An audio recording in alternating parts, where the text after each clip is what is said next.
বিসমিল্লাহির রহমানির রহিম। আজকে আমাদের পলিকেটস মেডিসিনের আলোচনা দ্বিতীয় ক্লাস। আজকে আমরা কিছু গুরুত্বপূর্ণ পলিকেটস মেডিসিন নিয়ে আলোচনা করব ইনশাআল্লাহ। এটি হলো ম্যাডোইনাম। ম্যাডোইনামের লক্ষণ সবসময় পেন্ডুলামের ন্যায় ঘুরতে থাকে। কোনো ছাত্র প্রথম সেমিস্টারে সব বিষয়ে খুব ভালোভাবে পাশ করেছে, কিন্তু দেখা যায় দ্বিতীয় সেমিস্টার পরীক্ষায় সে সব বিষয়ে ফেল করছে। মানে একবার সে সব বিষয় পাশ করে, আরেকবার দেখা যায় যে সে সব বিষয়ে ফেল করতেছে। কখনো সে ট্যারেন্টুলা খুব নিষ্ঠুর এবং আক্রমণাত্মক হয়ে ওঠে, আবার কখনো সে ফসফরাসের ন্যায় খুব দয়ালু এবং নরম মনের হয়। কিছুদিন দেখা যায় সে তার কোনো কিছুই কাউকে বলছে না, অর্থাৎ ইন্ট্রোভার্টেড হয়ে যায়। আবার কিছুদিন পর দেখা যায় সে সবার কাছে সব কিছু বলে বেড়াচ্ছে, মানে এক্সট্রোভার্টেড হয়ে যায়। কখনো সে ইন্ট্রোভার্টেড থাকে, আবার কখনো সে এক্সট্রোভার্টেড থাকে। সে কখনো ল্যাকেসিসের মতো বাচাল হয়ে ওঠে, আবার কখনো নেটটাইমের মতো চুপচাপ হয়ে যায়। কখনো সে নেটটাইমের মতো একা থাকা পছন্দ করে, আবার কখনো সে ফসফরাসের মতো বিভিন্ন পার্টিতে ঘুরে বেড়াতে পছন্দ করে। কয়েক সপ্তাহ তার মধ্যে হায়াসেমেসের মতো যৌন উত্তেজনা দেখা দেয়, আবার কয়েক সপ্তাহ তার মধ্যে কোনিয়ামের মতো যৌন ইচ্ছার অভাব দেখা দেয়। মানে তাদের লক্ষণগুলো পেন্ডুলামের মতো ঘুরতে থাকে, একবার ভালো একবার খারাপ। একবার সে ইন্ট্রোভার্টেড হয়ে যায়, একবার এক্সট্রোভার্টেড হয়ে যায়। একবার প্রচণ্ড যৌন উত্তেজনা ভুগে, আরেকবার যৌন উত্তেজনার অভাবে ভুগে। আচ্ছা, এর পাশাপাশি আরও কিছু ওষুধ নিয়ে আলোচনা করছিলাম, যেমন টিউবারকুলিনাম। টিউবারকুলিনামের পরিবর্তনশীলতা কেমন কেউ বলতে পারবেন? গত ক্লাসে আলোচনা করা হয়েছিল যে টিউবারকুলিনামের পরিবর্তনশীলতা কেমন। একটা ভালো হলে আবার আরেকটা দেখা দেয়, আরেকটা ভালো হলে আরেকটা দেখা দেয়। হ্যাঁ, মানে তাদের এক একবার এক এক অর্গানে সমস্যা দেখা দেয়।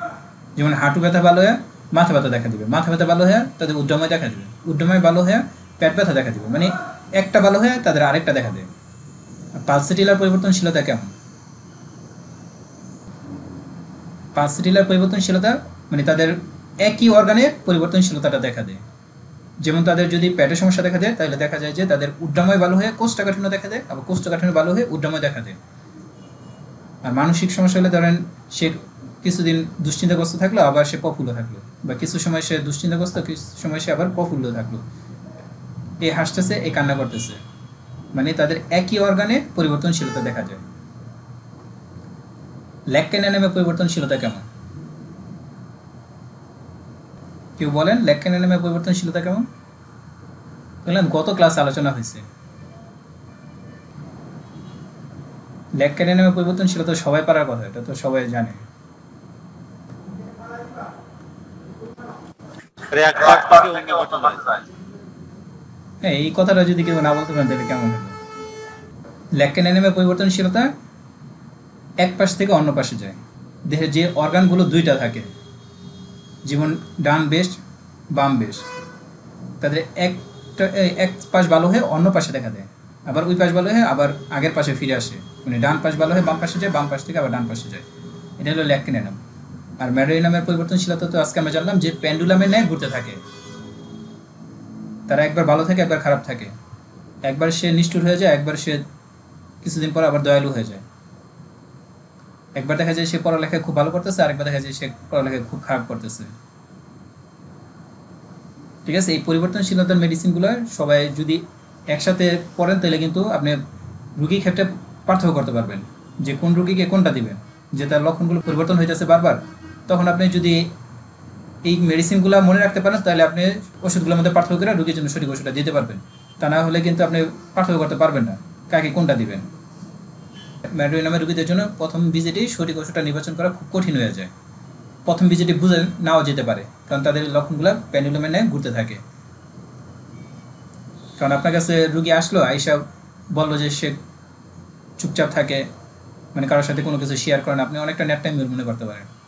কিন্তু পরের ভিজিটে দেখা গেল যে সে সবার সাথে ঘুরে বেড়ায়, আপনার কাছে এসে সব মনের কথা সব খুলে বলতেছে, তখন দেখা যাবে যে সে ম্যাডোইনাম। কারণ একবার সে চুপচাপ থাকতেছে, আবার সে সবার সাথে শেয়ার করতেছে, সব কিছু বলতেছে, সবার সাথে ঘুরে বেড়াচ্ছে, ফসফরাসের নেই। তারা এমন কোনো প্রকল্প বা কাজ হাতে নেয় যার জন্য সীমিত পরিমাণে শক্তির প্রয়োজন হয়। মানে তারা এমন কোনো প্রকল্প বা কাজ হাতে নেয় যার জন্য সীমিত পরিমাণে শক্তির প্রয়োজন হয়, মানে যে সকল কাজে বেশি একটা পরিশ্রম করা লাগে না, এই ধরনের কাজ তারা হাতে নেয়। তারা 2 দিন উদ্যমী এবং দক্ষতার সাথে কাজ করে, তৃতীয় দিন তারা কোনো কিছু করতে সম্পূর্ণরূপে অক্ষম হয়ে পড়ে। মানে তারা কোনো কাজ হাতে নিলে 2-1 দিন তারা খুব উদ্যমী এবং দক্ষতার সাথে কাজটা করে, কিন্তু দেখা যায় যে তৃতীয় দিন চতুর্থ দিন যাওয়ার পরে সে সম্পূর্ণ অক্ষম হয়ে পড়ে, মানে সে এই কাজটা আর কন্টিনিউ করতে পারে না। যদি কোনো প্রকল্পের জন্য সময়ের সাথে সাথে নিরলস প্রচেষ্টার প্রয়োজন হয়, তাহলে ম্যাডোই নামের রোগীরা সাধারণত এ ধরনের প্রকল্প গ্রহণ করতে অস্বীকার করবে। যে সকল প্রকল্প বা কাজে ধীরে ধীরে পরিশ্রম বাড়তে থাকে, প্রচুর পরিশ্রম করতে হয়, এই ধরনের কাজ তারা হাতে নিবে না, বা এই ধরনের প্রকল্প তারা হাতে নিবে না। ম্যাডোই নামের রোগীদের নির্দিষ্ট একটি বয় রয়েছে যা সবচেয়ে বেশি বৈশিষ্ট্যপূর্ণ, তা হলো কেউ তার পিছনে অনুসরণ করতেছে। এটা ম্যাডোই নামের খুব বৈশিষ্ট্যপূর্ণ একটা লক্ষণ হলো যে তার পিছনে কেউ তাকে অনুসরণ করতেছে।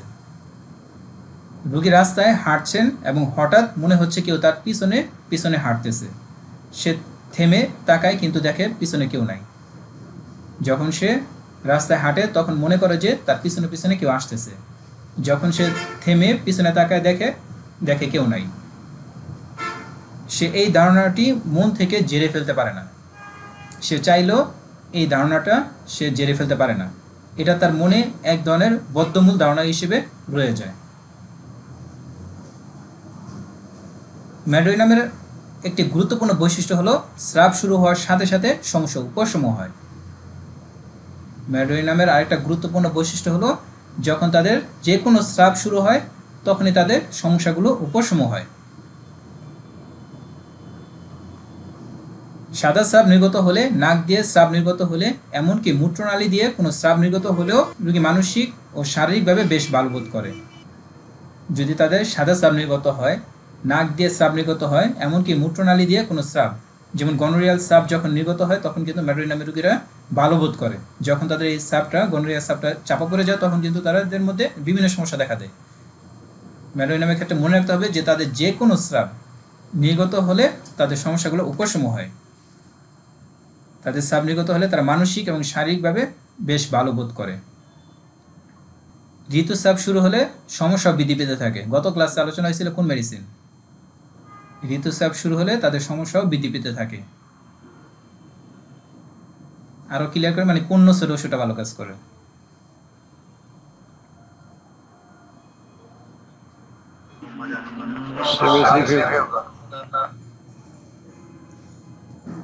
নসর ওষুধের কথা বলছি। কোন নসর? গত ক্লাসে আলোচনা হয়েছে নসরটা নিয়ে। টিউবারকুলিনাম। টিউবারকুলিনামে মহিলাদের ঋতুস্রাব শুরু হলে তাদের সমস্যাও বাড়তে থাকে। আর ম্যাডোই নামের ক্ষেত্রে মনে রাখতে হবে যে তাদের ঋতুস্রাব শুরু হলে তাদের সমস্যা উপশম হয়। দেখা যাবে যে তাদের ঋতুস্রাব শুরু হওয়ার আগে তাদের প্রচণ্ড পেট ব্যথা হইতেছে, তলপেট ব্যথা করতেছে, আরও বিভিন্ন সমস্যা হইতেছে, কিন্তু যখন তাদের ঋতুস্রাবটা শুরু হবে তখন দেখা যাবে যে তাদের সমস্যা সবগুলো কমে আসতেছে বা উপশম হচ্ছে। কিন্তু টিউবারকুলিনামের রোগীদের ঋতুস্রাব শুরু হলে তাদের সমস্যাগুলো বাড়তে থাকে। তাদের তলপেট ব্যথা বাড়তে পারে, তাদের অন্যান্য সমস্যা বাড়তে পারে।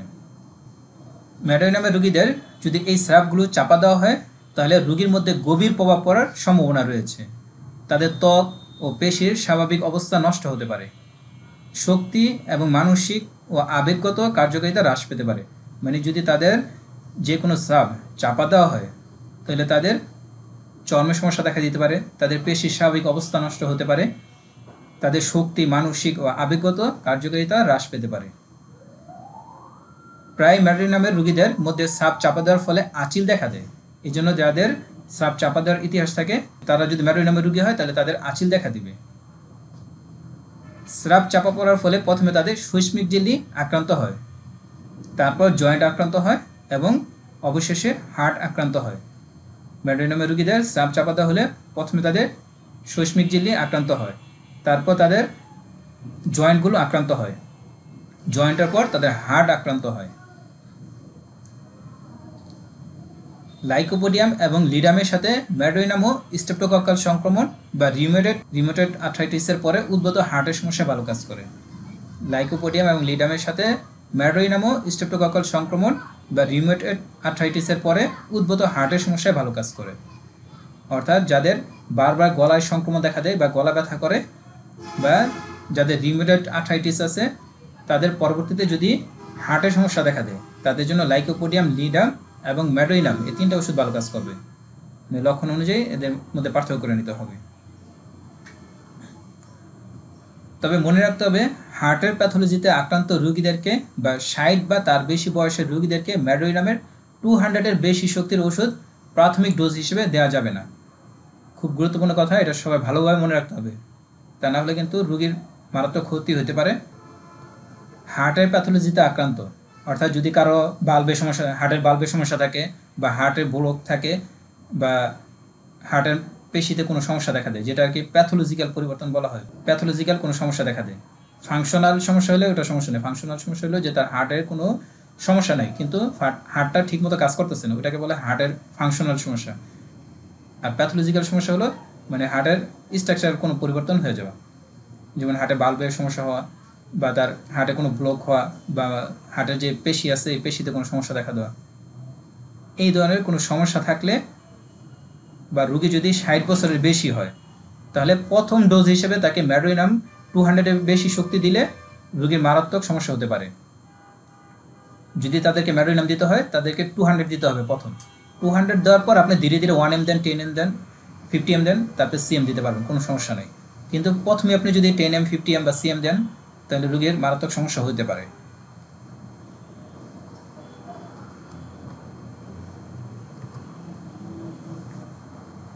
সাপ চাপা দেওয়ার খারাপ প্রভাব শুধুমাত্র রোগীকে একাই প্রভাবিত করে না। যদি কোনো ম্যাডোইনামের রোগীদের স্রাবটা চাপা দেওয়া হয় তাহলে এটা শুধুমাত্র রোগীকে প্রভাবিত করবে না, বরং এটি তার পরবর্তী প্রজন্মের মধ্যেও দেখা দেয়। এই জন্য ম্যাডোইনাম ওই সকল শিশুদের ক্ষেত্রে বিশেষভাবে নির্দেশিত হয় যাদের বাবা মা উভয়ই সাইকোসিস ম্যাডোইনাম দ্বারা দৃঢ়ভাবে প্রভাবিত। যে সকল বাবা মা সাইকোসিস ম্যাডোইনাম দ্বারা দৃঢ়ভাবে প্রভাবিত বা সাইকোসিসে আক্রান্ত ছিল তাদের সন্তানদের জন্য ম্যাডোইনাম খুব গুরুত্বপূর্ণ একটা মেডিসিন।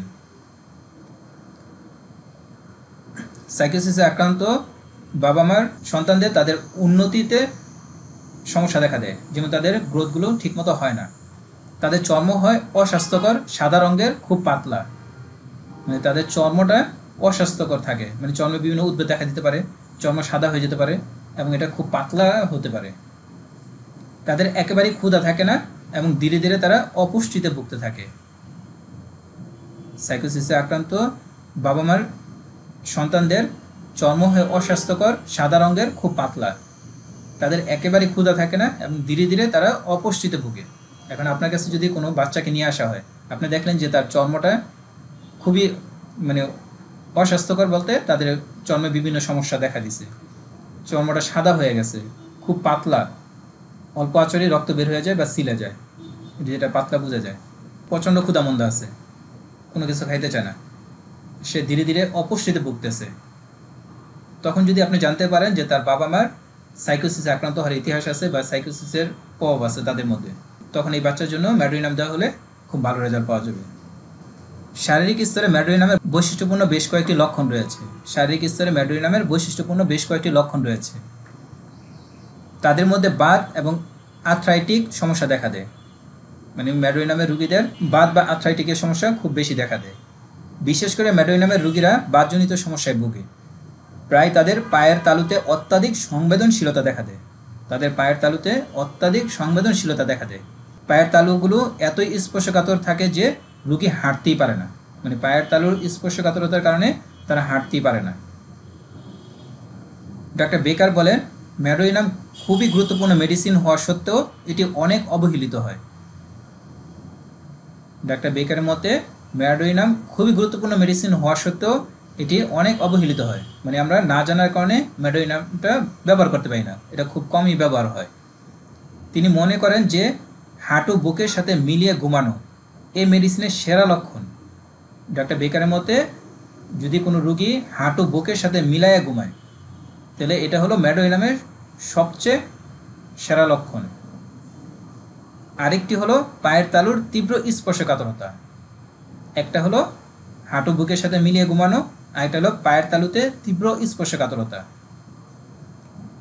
এই দুইটা হলো ম্যাডোইনামের সবচেয়ে বৈশিষ্ট্যপূর্ণ লক্ষণ। তিনি বলেন ম্যাডোইনামের বৃদ্ধি হয় সমস্যার কথা চিন্তা করলে। যদি তারা তাদের সমস্যার কথা চিন্তা করে তাহলে তাদের সমস্যা বৃদ্ধি পায়, গরমে বৃদ্ধি পায়, আবৃত থাকলে, হাত পা ছড়ালে, সামনের দিকে ঝুঁকলে, বজ্রপাতে, নড়াচড়ায়, মাঠে, মিষ্টি খেলে, সমুদ্রে গোসল করলে তাদের সমস্যা বৃদ্ধি পায়।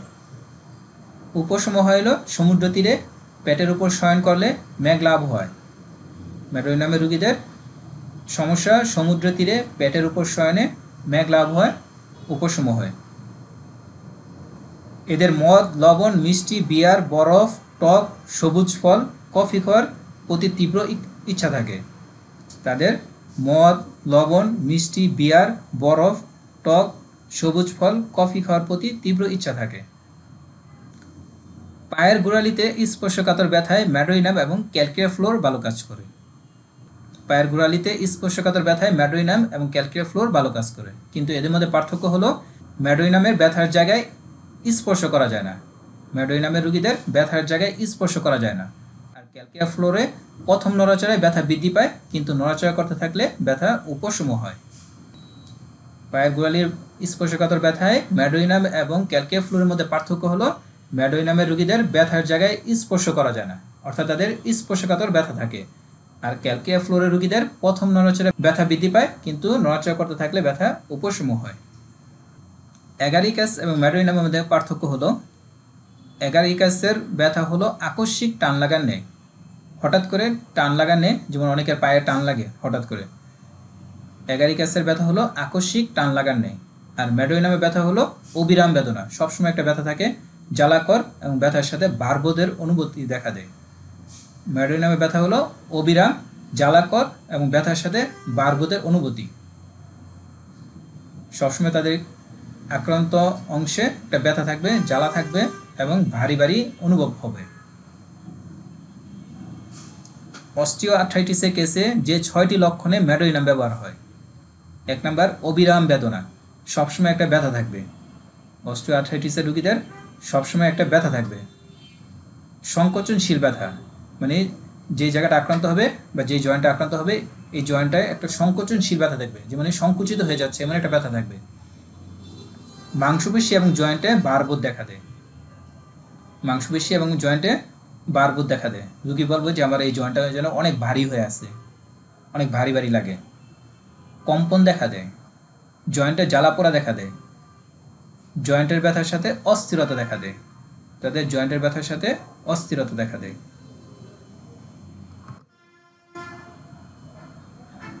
ম্যাডোইনামের রোগীদের পা হয় প্রচণ্ড অস্থির, স্থির থাকতে চায় না।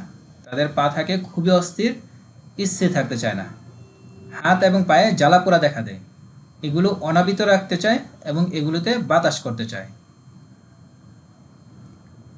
ক্লিনিক্যাল টিপস: সালফারেনে পায়ের তালুতে জ্বালাপোড়া এবং জিঙ্কামেটেনে পায়ের অস্থিরতা উভয় একসাথে কোনো রোগীর মধ্যে দেখা দিলে ম্যাডোইনাম ভালো কাজ করে। এটা আগেও বলা হয়েছিল যে সালফারেনে পায়ের তালুতে জ্বালাপোড়া এবং জিঙ্কামেটেনে পায়ের অস্থিরতা উভয় একসাথে কোনো রোগীর মধ্যে দেখা দিলে ম্যাডোইনাম ভালো কাজ করে। পায়ের অস্থিরতার প্রধান 2টি ওষুধ হলো গ্রাফাইটিস এবং জিঙ্কামেট। গ্রাফাইটিস এবং জিঙ্কামেটের রোগীদের পায়ে প্রচণ্ড অস্থিরতা দেখা দেয়, এই জন্য তারা সবসময় পা নাড়তে থাকে। ডাক্তার বার্নেট ম্যাডোইনামকে গ্লিনেকাম নামে ডাকেন। ডাক্তার বার্নেট ম্যাডোইনামকে গ্লিনিকাম নামে ডাকেন এবং বলেন যে তিনি বাম পাশের অনেকগুলো সাইটিকার কেস ম্যাডোইনাম দিয়ে আরোগ্য করেছেন।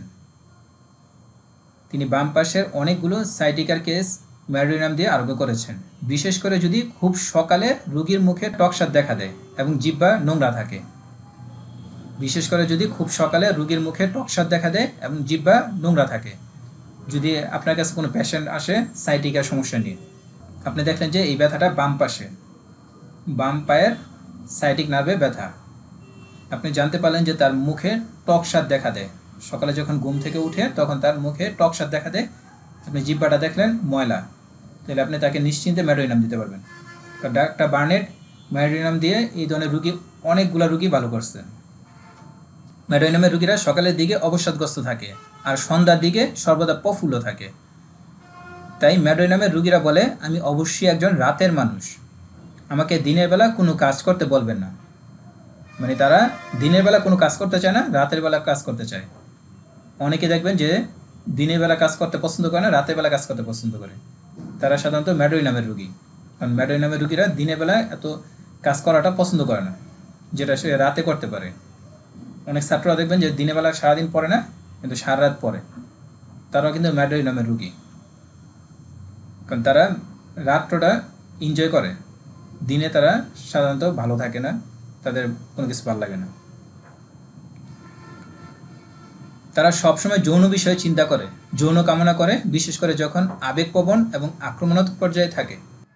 লক্ষণগুলো দিনের বেলা খারাপ থাকে, অর্থাৎ সূর্যোদয় থেকে সূর্যাস্ত পর্যন্ত। আমরা সবাই জানি যে সূর্যোদয় থেকে সূর্যাস্ত পর্যন্ত তাদের সমস্যাগুলো বৃদ্ধি পায় এবং বজ্রবিদ্যুৎপূর্ণ ঝড় বৃষ্টিতে বৃদ্ধি পায়। তারা উপর হয়ে শয়ন করে এবং নি এলবো পজিশনে স্বস্তি পায়।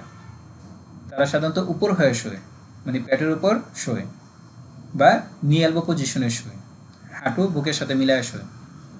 সমুদ্র তীরে অবশ্যই আরাম পায়, মানে তারা সমুদ্রের তীরে গেলে তারা আরাম বোধ করে। রোগী মনে করে সে যেন স্বপ্নে আছে, সব কিছু অবাস্তব বলে মনে হয়। সময়ের ব্যাপারে বিভ্রান্তি দেখা দেয়, মনে হয় সময় খুব ধীরে ধীরে অতিবাহিত হচ্ছে। তাড়াহুড়ো অনুভব করে, তাড়াহুড়া করে। মানসিক আচ্ছন্নতা দেখা দেয়, সামান্য শব্দে তাদের সমস্যা শুরু হয়।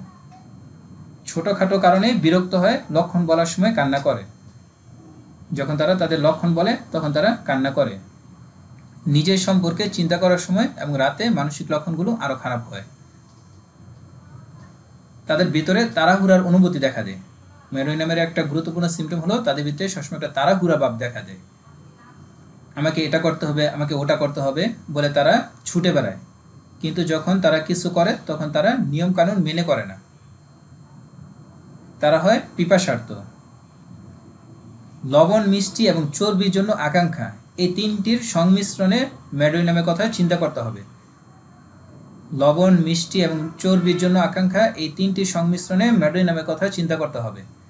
যদি কোনো রোগীর থেকে আমরা জানতে পারি যে সে লবণ পছন্দ করে, মিষ্টি পছন্দ করে এবং চর্বি পছন্দ করে, তাহলে তার জন্য আমরা ম্যাডোইনাম চিন্তা করতে পারবো।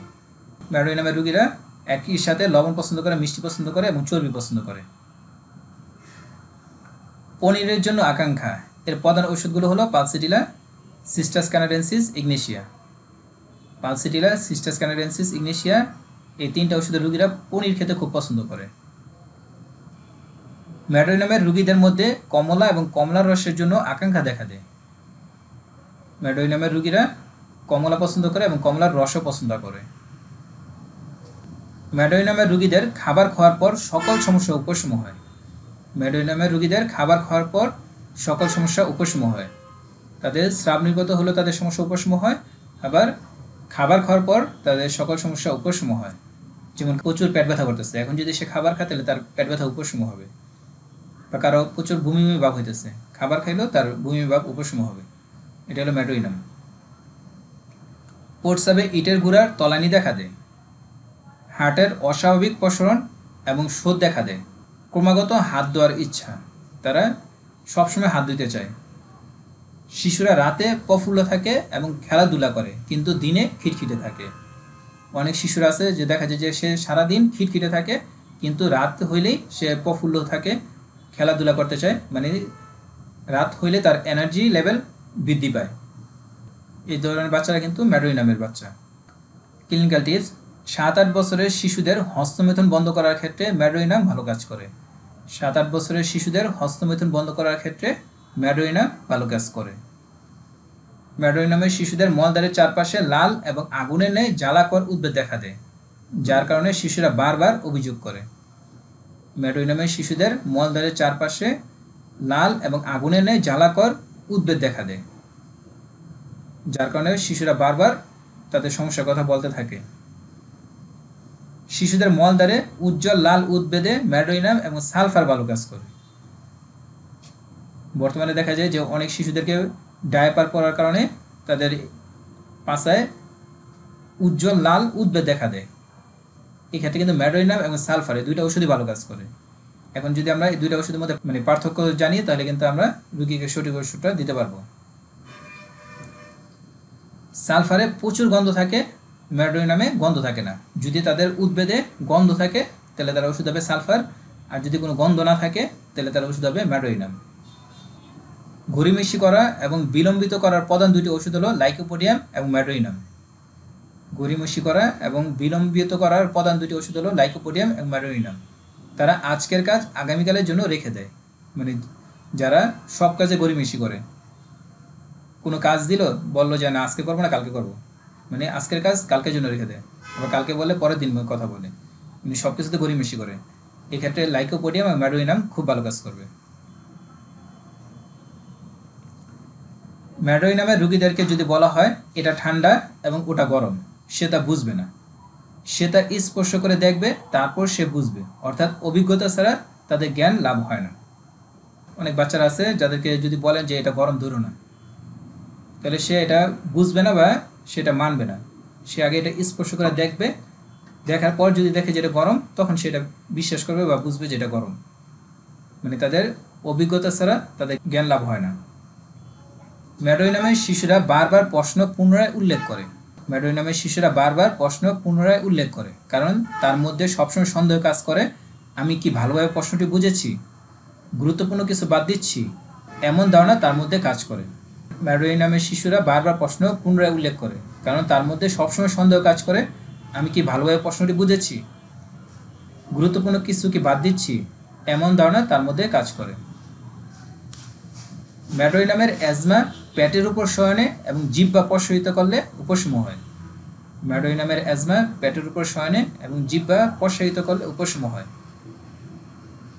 যদি কারো অ্যাজমা বা হাঁপানির সমস্যা উপর হয়ে শুইলে উপশম হয়, তাহলে তার ওষুধ হবে ম্যাডোইনাম। বা তার হাঁপানির সমস্যা যদি সে জিহ্বা বাহিরে বের করে শ্বাস নেয়, এতে যদি তার হাঁপানি উপশম হয়, তাহলে তার জন্য ম্যাডোইনাম ভালো কাজ করবে। ভোর 3টা থেকে 4টায় বৃদ্ধি দেখা দেয়। ম্যাডোইনামের রোগীদের অ্যাজমা সমস্যা ভোর 3টা থেকে 4টার মধ্যে বৃদ্ধি দেখা দেয়। তাদের এডিনয়েড বৃদ্ধি পেলে তারা সবসময় নাক টানে। ম্যাডোইনামের রোগীদের যদি এডিনয়েড হলো নাকের পিছনে একটা গ্ল্যান্ড আছে, এই গ্ল্যান্ডের যদি বৃদ্ধি দেখা দেয় তাহলে তারা সবসময় নাক টানতে থাকে, এমন করে নাক টানতে থাকে। যে নি এলবো পজিশন হলো এটা, হাঁটু অনেকটা বুকের সাথে মিলায় শোয়। নি এলবো পজিশনে ঘুমাতে পছন্দ করা প্রধান ওষুধগুলো হলো ক্যালক্রিয়াফস, ম্যাডোইনাম, কার্সিনোসিন, মার্কসল, সিফিলিনাম।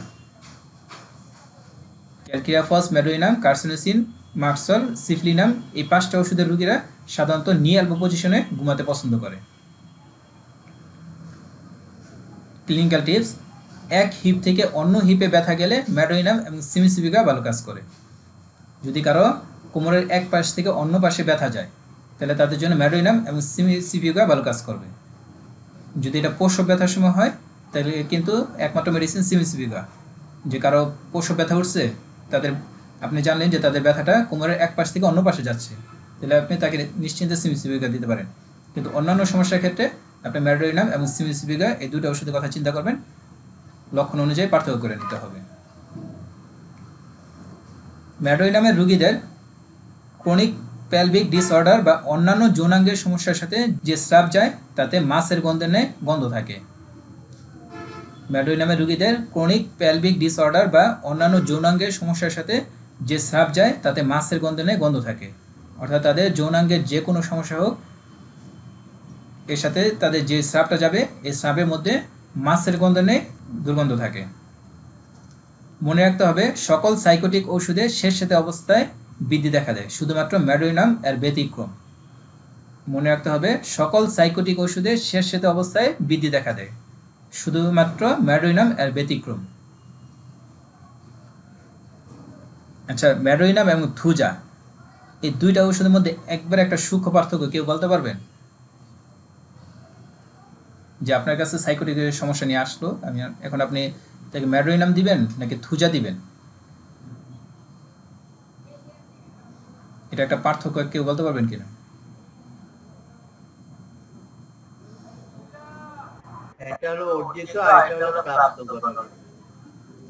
না, এটা ঠিক আছে, মানে ধরেন একটা রাসবৃদ্ধি, যেমন কোন ওষুধ বৃষ্টিটা উপভোগ করে আর কোন ওষুধটা বৃষ্টিটা তাদের সমস্যা বৃদ্ধি পায়। সুতাতে স্যাঁতস্যাঁতেতে সমস্যা বৃদ্ধি পায়, ম্যাডোইনামের স্যাঁতস্যাঁতে বৃদ্ধি পায়। হ্যাঁ, এটাই পার্থক্য। মানে আপনি এখন রুগীকে থুজা দিবেন না ম্যাডোইনাম দিবেন, পার্থক্য করতে পারতেছেন না। তখন আপনি যদি রুগীকে জিজ্ঞাসা করেন যে আপনার বৃষ্টি কেমন লাগে, ম্যাডোইনামের রুগীরা বলবে সে বৃষ্টিটা উপভোগ করে, বৃষ্টি হলে তার ভালো লাগে।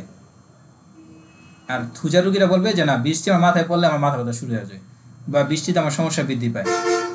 এটা হলো ম্যাডোইনাম এবং থুজার পার্থক্য করা একবারে একটা সূক্ষ্ম প্রশ্ন। যদি দুইটা ওষুধ একসাথে আসেন, থুজা ম্যাডোইনাম কোনটা দিবেন, তখন আপনি এই প্রশ্নটা করলে আপনি সহজে পার্থক্য করে নিতে পারবেন যে কাকে থুজা দিবেন আর কাকে ম্যাডোইনাম দিবেন। ক্লিনিক্যাল টিপস: কান্না না করে কথা বলতে পারে না, এই লক্ষণে ম্যাডোইনাম ভালো কাজ করে। কান্না না করে কথা বলতে পারে না, এই লক্ষণে ম্যাডোইনাম ভালো কাজ করে। ম্যাডোইনামের রুগীরা সাধারণত যখন আবেগপ্রবণ হয়ে যায় তখন তারা কান্না না করে কথা বলতে পারে না, বা তারা উত্তেজিত হয় তখন তারা কথা বলার সময় কান্না করে দেয়।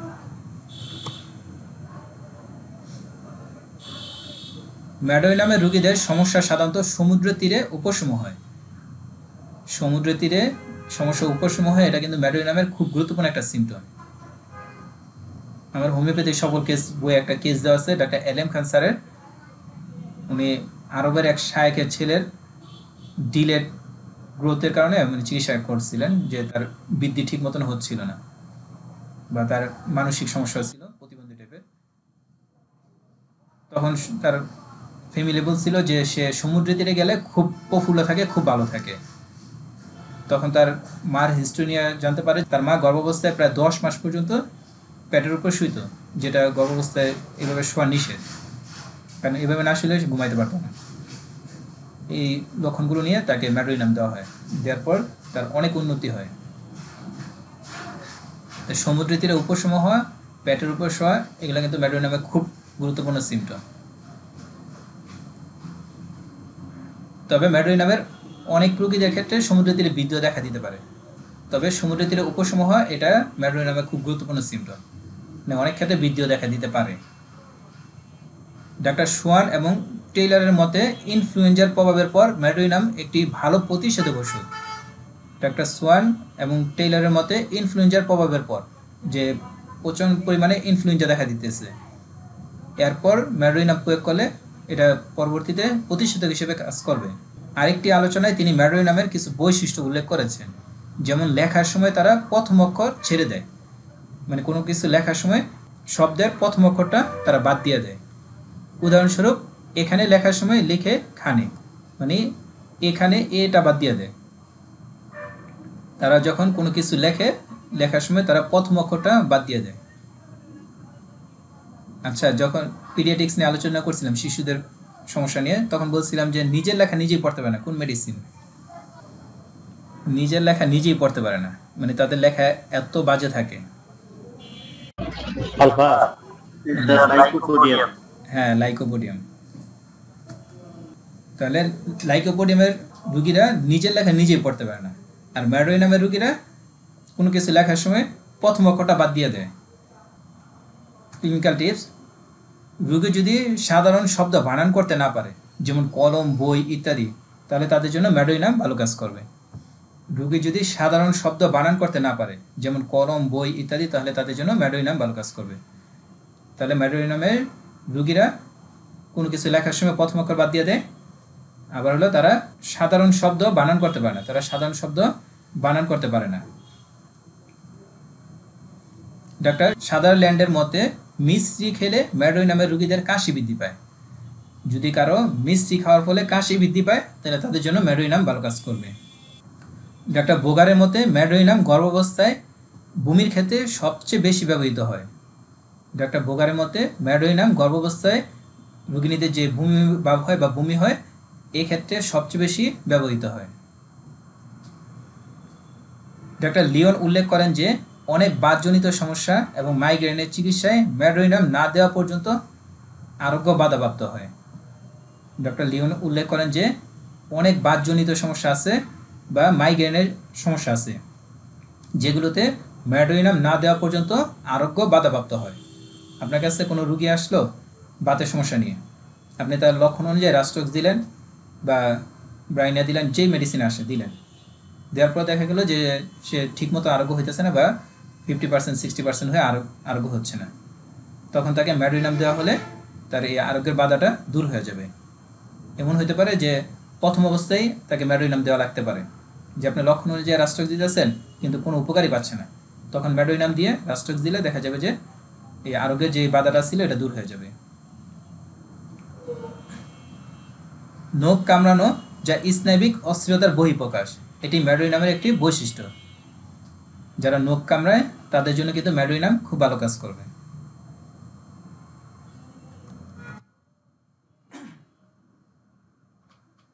ডাক্তার বেকার বলেন, যে সকল কেসে সহজে নিয়ন্ত্রণ করা যায় না, এমন কাশির সাথে যক্ষা হওয়ার সম্ভাবনা দেখা দিলে এবং যেখানে লক্ষণগুলো একগুঁয়ে ধরনের মনে হয় ও যেখানে যথাযথ ওষুধ দেওয়ার পরেও উপকার পাওয়া যায় না, আমি সে সকল কেসে ম্যাডোরিনাম দিয়ে ভালো রেজাল্ট পেয়েছি। মানে কোনো রুগীর যদি এমন কাশি দেখা দেয় যে কাশির সাথে তার যক্ষা হওয়ার সম্ভাবনা তৈরি হয়, তাহলে তার জন্য ম্যাডোরিনাম ভালো কাজ করবে। বা আপনার কাছে এমন কোনো কেস নিয়ে আসা হলো যে তার লক্ষণগুলো কোনোভাবে আরোগ্য হচ্ছে না, কোনো লক্ষণের কোনো পরিবর্তন হইতেছে না, মানে একগুঁয়ে ধরনের লক্ষণ, তাকে যদি ম্যাডোরিনাম দেওয়া হয় তাহলে ভালো রেজাল্ট পাওয়া যাবে। আবার অনেক ধরনের কেস আছে যে সকল কেসে যথাযথ মানে সঠিক ওষুধটা দেওয়ার পরেও কোনো উপকার পাওয়া যায় না, ওই ধরনের কেসও ম্যাডোরিনাম দিলে ভালো রেজাল্ট পাওয়া যাবে। এটা ডাক্তার বেকারের বলেন। ডাক্তার বোগারের একটি কেস, একবার আমি 15 বছরের একটি মেয়েকে চিকিৎসা করি যে বারবার ব্রঙ্কিয়াল অ্যাজমাতে আক্রান্ত হয়। বেশ কয়েকটি ওষুধ দিয়েও ব্যর্থ হই এবং তখন আমি একটি রুটিন পরীক্ষার সময় লক্ষ্য করলাম যে তার স্তনগুলো বরফের ন্যায় ঠান্ডা, বিশেষ করে স্তনের বোটা, তার হাত পা গরম। সুতরাং এটি একটি অদ্ভুত লক্ষণ, তার স্তনের বোটাটা বরফের ন্যায় ঠান্ডা কিন্তু তার হাত পা গরম, তার মানে এটা একটা অদ্ভুত লক্ষণ। তখন আমি কেনস ল্যাবরেটরিতে দেখি এই লক্ষণে ম্যাডোরিনাম দেওয়া আছে, যা একমাত্র ওষুধ। এছাড়াও সে উপর হয়ে শয়ন করলে আরাম পায়, মানে পেটের উপরে শুইলে সে আরাম পায়, তখন তাকে ম্যাডোরিনাম দেওয়া হয়, এতে সে দ্রুত আরোগ্য লাভ করে।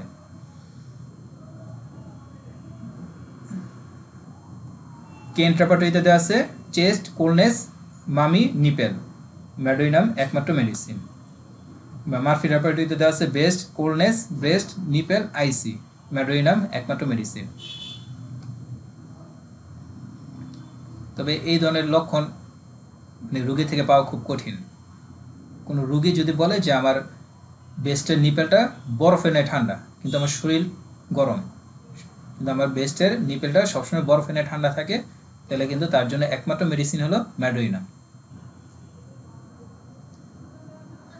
সতর্কতা, অবশ্যই যদি গনোরিয়া হওয়ার ইতিহাস থাকে তাহলে একুইট রোগে ম্যাডোরিনাম সতর্কতার সাথে ব্যবহার করা উচিত। যদি কারো গনোরিয়া হওয়ার ইতিহাস থাকে তাহলে একুইট যদি কোনো সমস্যা নিয়ে আসে তাহলে তাকে ম্যাডোরিনাম দেওয়ার আগে সতর্কতার সাথে দিতে হবে, কারণ ম্যাডোরিনাম দেওয়ার ফলে তার স্রাবগুলো গনোরিয়াল স্রাবটা আবার নির্গত হওয়া শুরু হতে পারে, এই জন্য তাকে আগেই সাবধান করে দিতে হবে, বা এটা ম্যাডোরিনামটা খুব সাবধানের সাথে দিতে হবে। সিফিলিনামের রোগীদের সব কিছুতেই ভয় থাকে, কিন্তু তারা জানে না এই ভয় কিসের, মানে তারা কিসের ভয় পায় সেটাই জানে না, কিন্তু তাদের সব কিছুতে একটা ভয় থাকে। শোয়ার পর তাদের সমস্যা বৃদ্ধি পায়, তারা অত্যন্ত দুশ্চিন্তাগ্রস্ত থাকে, কিন্তু সন্ধ্যায় তাদের সব দুশ্চিন্তা চলে যায়।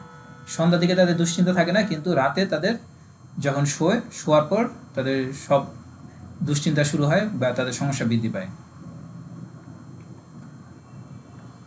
তাদের জন্য কিছু করা হবে আশ্বস্ত হয়, যখন তাদেরকে বলা হয় যে তোমার জন্য আমি এটা করতেছি, সে তখন আশ্বস্ত হয়। তাদের মধ্যে আত্মবিশ্বাসের অভাব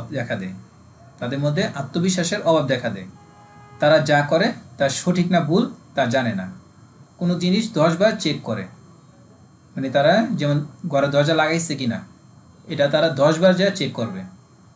এই লক্ষণটা ফসফরাস কোষ্টিকামেও আছে। সামান্য আবেগে তাদের গাম হয়, এমনকি একটি বোতাম সেলাই করার সময় তাদের গাম হয়, মানে তারা আবেগতাড়িত হইলেও তাদের গাম হয়, আবার তারা সামান্য কোনো কাজ করলেও তাদের প্রচুর গাম হয়। এটা কিন্তু সিফিলিনামে খুব গুরুত্বপূর্ণ একটা সিমটম। সিফিলিনামের রোগীরা কোনো পতিতার সাথে যৌন কাজ করার পর তাদের মধ্যে নোংরা কিছুর প্রতি প্রচণ্ড ঘৃণা তৈরি হয়। সিফিলিনামের রোগীরা কোনো পতিতার সাথে যৌন কাজ করার পর তাদের মধ্যে নোংরা কিছুর প্রতি প্রচণ্ড ঘৃণা তৈরি হয়।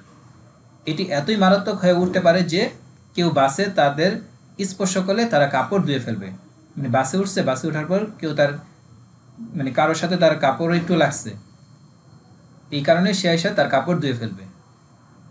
তারা কারোর সাথে হাত মিলাবে না, প্রতিদিন 50 থেকে 200 বার হাত ধুইবে। এর ফলে তাদের হাতের ত্বক কুঁচকে যায়, মানে হালকা কোনো ময়লা হাতে লাগছে সে হাত ধুইবে, একবার ধুইলে সে হবে না, সে বারবার হাত ধুবে, মানে এইভাবে সে অনেকবার হাত ধুবে। এত বেশি হাত ধোয়ার কারণে তাদের হাতের চামড়াগুলো কুঁচকে যায়।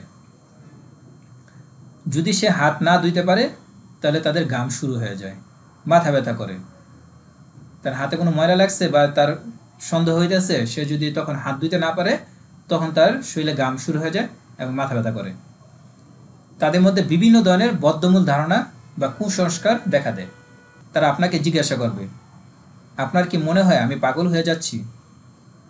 সে তো বুঝতেছি যে সে এতবার হাত দিতেছে বা এতবার একটা কাজ করতেছে, যে কোনো কাজ বারবার করতেছে। সে একবার উঠা দেখে আসছে যে সে দরজা লাগাইছে, আবার একটু পরে মনে হইতেছে সে কি দরজা লাগাইছে কি লাগায় নাই, আবার সে উঠা যাইতেছে। এভাবে সে 10 বারবার চেক করতেছে। আবার হাতে একটু ময়লা লাগছে, সে বারবার হাত ধুইতেছে, পরিষ্কার হয়েছে, এটা কি ভালোভাবে ধোয়া হয়েছে, এভাবে 50 থেকে 100 বার সে ধুইতেছে। এই জন্য সে আপনাকে এসে জিজ্ঞাসা করতে পারে যে আপনার কি মনে হয় আমি পাগল হয়ে যাচ্ছি? যতক্ষণ না আপনি তাদের উত্তর দিবেন ততক্ষণ তারা তা জানতে চাইবে কোনটা ঠিক, সে কি পাগল হয়ে যাচ্ছে নাকি ঠিক আছে। তারা তাদের পেশায় সফল, খুবই নিয়মতান্ত্রিক এবং দক্ষ হয়। তাদের সমস্যা রাতে বৃদ্ধি পায়। রাত 2টা থেকে 3টার মধ্যে তাদের ঘুম ভেঙে যায়। তারা রাতে যখন ঘুমায় দেখা যায় যে 2টা বা 3টার দিকে তাদের ঘুম ভেঙে যায়, এরপর আর ঘুম আসে না। ডাক্তার পি শঙ্করন বলেন, যখন কোনো রোগী নিশ্চিতভাবে বলবে যে তিনি রাতে খারাপ অনুভব করেন, রোগ যাই হোক না কেন, সিফিলিনাম অবশ্যই নির্বাচিত হবে। কোনো রোগী আপনাকে বললো যে আমার সারাদিন ভালো থাকে বা সারাদিন আমার ভালো লাগে, সারাদিন আমার কোনো সমস্যা নেই, কিন্তু রাত হইলে আমার সমস্যাগুলো বাড়ে বা আমি খারাপ থাকি, তাহলে তার জন্য অবশ্যই সিফিলিনামের কথা চিন্তা করতে হবে। ডাক্তার পি শঙ্করন আরও বলেন, আমি আরও লক্ষ্য করেছি যে যেখানে অনেক গর্ভপাতের ইতিহাস রয়েছে, যেখানে অনেক গর্ভপাতের ইতিহাস রয়েছে সেখানে প্রায় সিফিলিনামের প্রয়োজন হয়। যদি কোনো মহিলার কয়েকবার গর্ভপাতের ইতিহাস পাওয়া যায় তাহলে তাকে অবশ্যই সিফিলিনাম দিতে হবে। পরবর্তী গর্ভধারণের আগে তাকে সিফিলিনাম না দেওয়া হলে কিন্তু তার আবার গর্ভপাতের সমস্যা দেখা দিবে বা তার অন্যান্য সমস্যা দেখা দিবে। এই জন্য যাদের বারবার গর্ভপাতের ইতিহাস আছে তাদেরকে অবশ্যই সিফিলিনাম দিতে হবে। ওল মাস্টাররা লিখেছেন, ওল মাস্টার বলতে বড় বড় ডাক্তাররা লিখছেন, সিফিলিনাম ভয়ঙ্কর শির ঘূর্ণয়ন আরোগ্য করে। যাদের মারাত্মক ধরনের মাথা ঘোরার সমস্যা আছে তাদের জন্য সিফিলিনাম খুব ভালো একটা মেডিসিন। হাত ধোয়ার ইচ্ছা সিফিলিনামের একটি সুপরিচিত লক্ষণ, কিন্তু স্যার জন ওয়ার একটি কেসে সরিনাম দিয়ে আরোগ্য করেছেন। হাত ধোয়ার সমস্যায় সিফিলিনাম ভালো কাজ করে, কিন্তু ডাক্তার স্যার জন ওয়ার একটি কেস সরিনাম দিয়ে আরোগ্য করেছেন। মানে সরিনামেও এই লক্ষণটা আছে যে তারা বারবার হাত ধোয়। এই লক্ষণটা কিন্তু ম্যাড্রোইনামে আছে।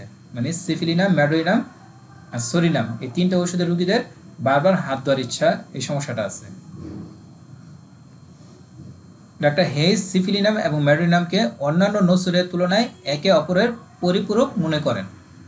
ডাক্তার হেইস সিফিলিনাম এবং ম্যাড্রোইনামকে অন্যান্য নসুরের তুলনায় একে অপরের পরিপূরক মনে করেন, অর্থাৎ সিফিলিনামের পর ম্যাড্রোইনামের প্রয়োজন হয় বা ম্যাড্রোইনামের পর সিফিলিনামের প্রয়োজন হয়। সিফিলিনামের গুরুত্বপূর্ণ কয়েকটি বৈশিষ্ট্য হলো, রাতে শারীরিক এবং মানসিক বিষণ্ণতার সাথে ভয় দেখা দেয়।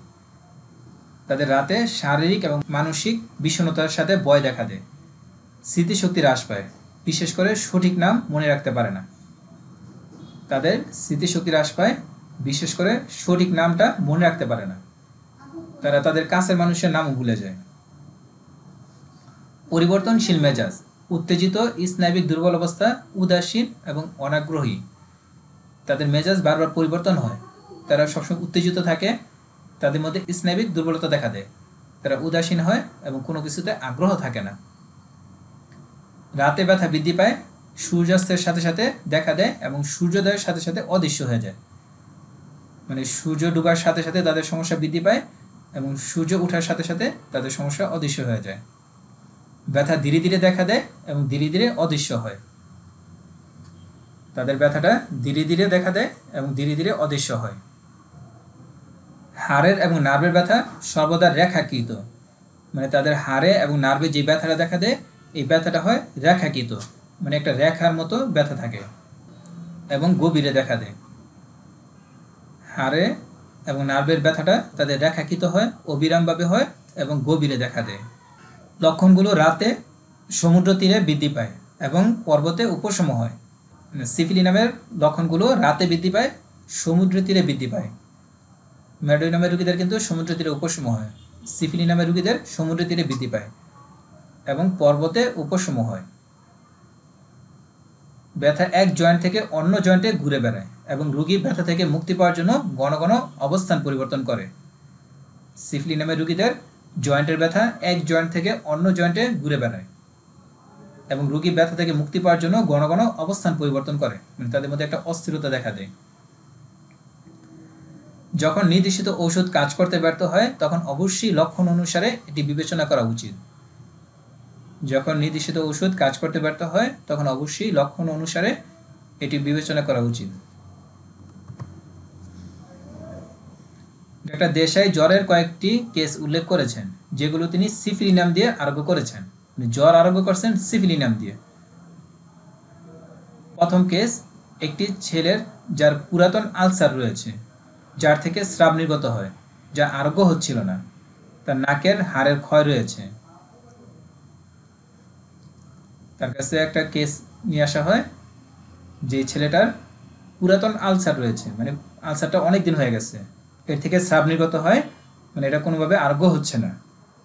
তার নাকের হাড়েরও ক্ষয় আছে। দ্বিতীয় কেস, মাথার খুলির একটি বড় ফোঁড়া শুকিয়ে গেছে কিন্তু ক্ষতটি ভালো হচ্ছিল না। তার ফোঁড়াটা শুকায় গেছে কিন্তু শুকায় গেছে বলতে পুরো ক্ষতটা এখনো মিশা যায়নি। এই দুইটি কেসে সিফিলিনাম দেওয়ার পর তারা সম্পূর্ণ আরোগ্য হয়। অর্থাৎ যে সকল ক্ষত আরোগ্য হতে চায় না ওই ধরনের ক্ষততে কিন্তু সিফিলিনাম দিলে রোগী সম্পূর্ণ আরোগ্য হবে। আবার লক্ষণ অনুযায়ী জ্বরের কেসেও আমরা যদি সিফিলিনাম দিই তাহলে কিন্তু জ্বরটাও ভালো হয়ে যাবে।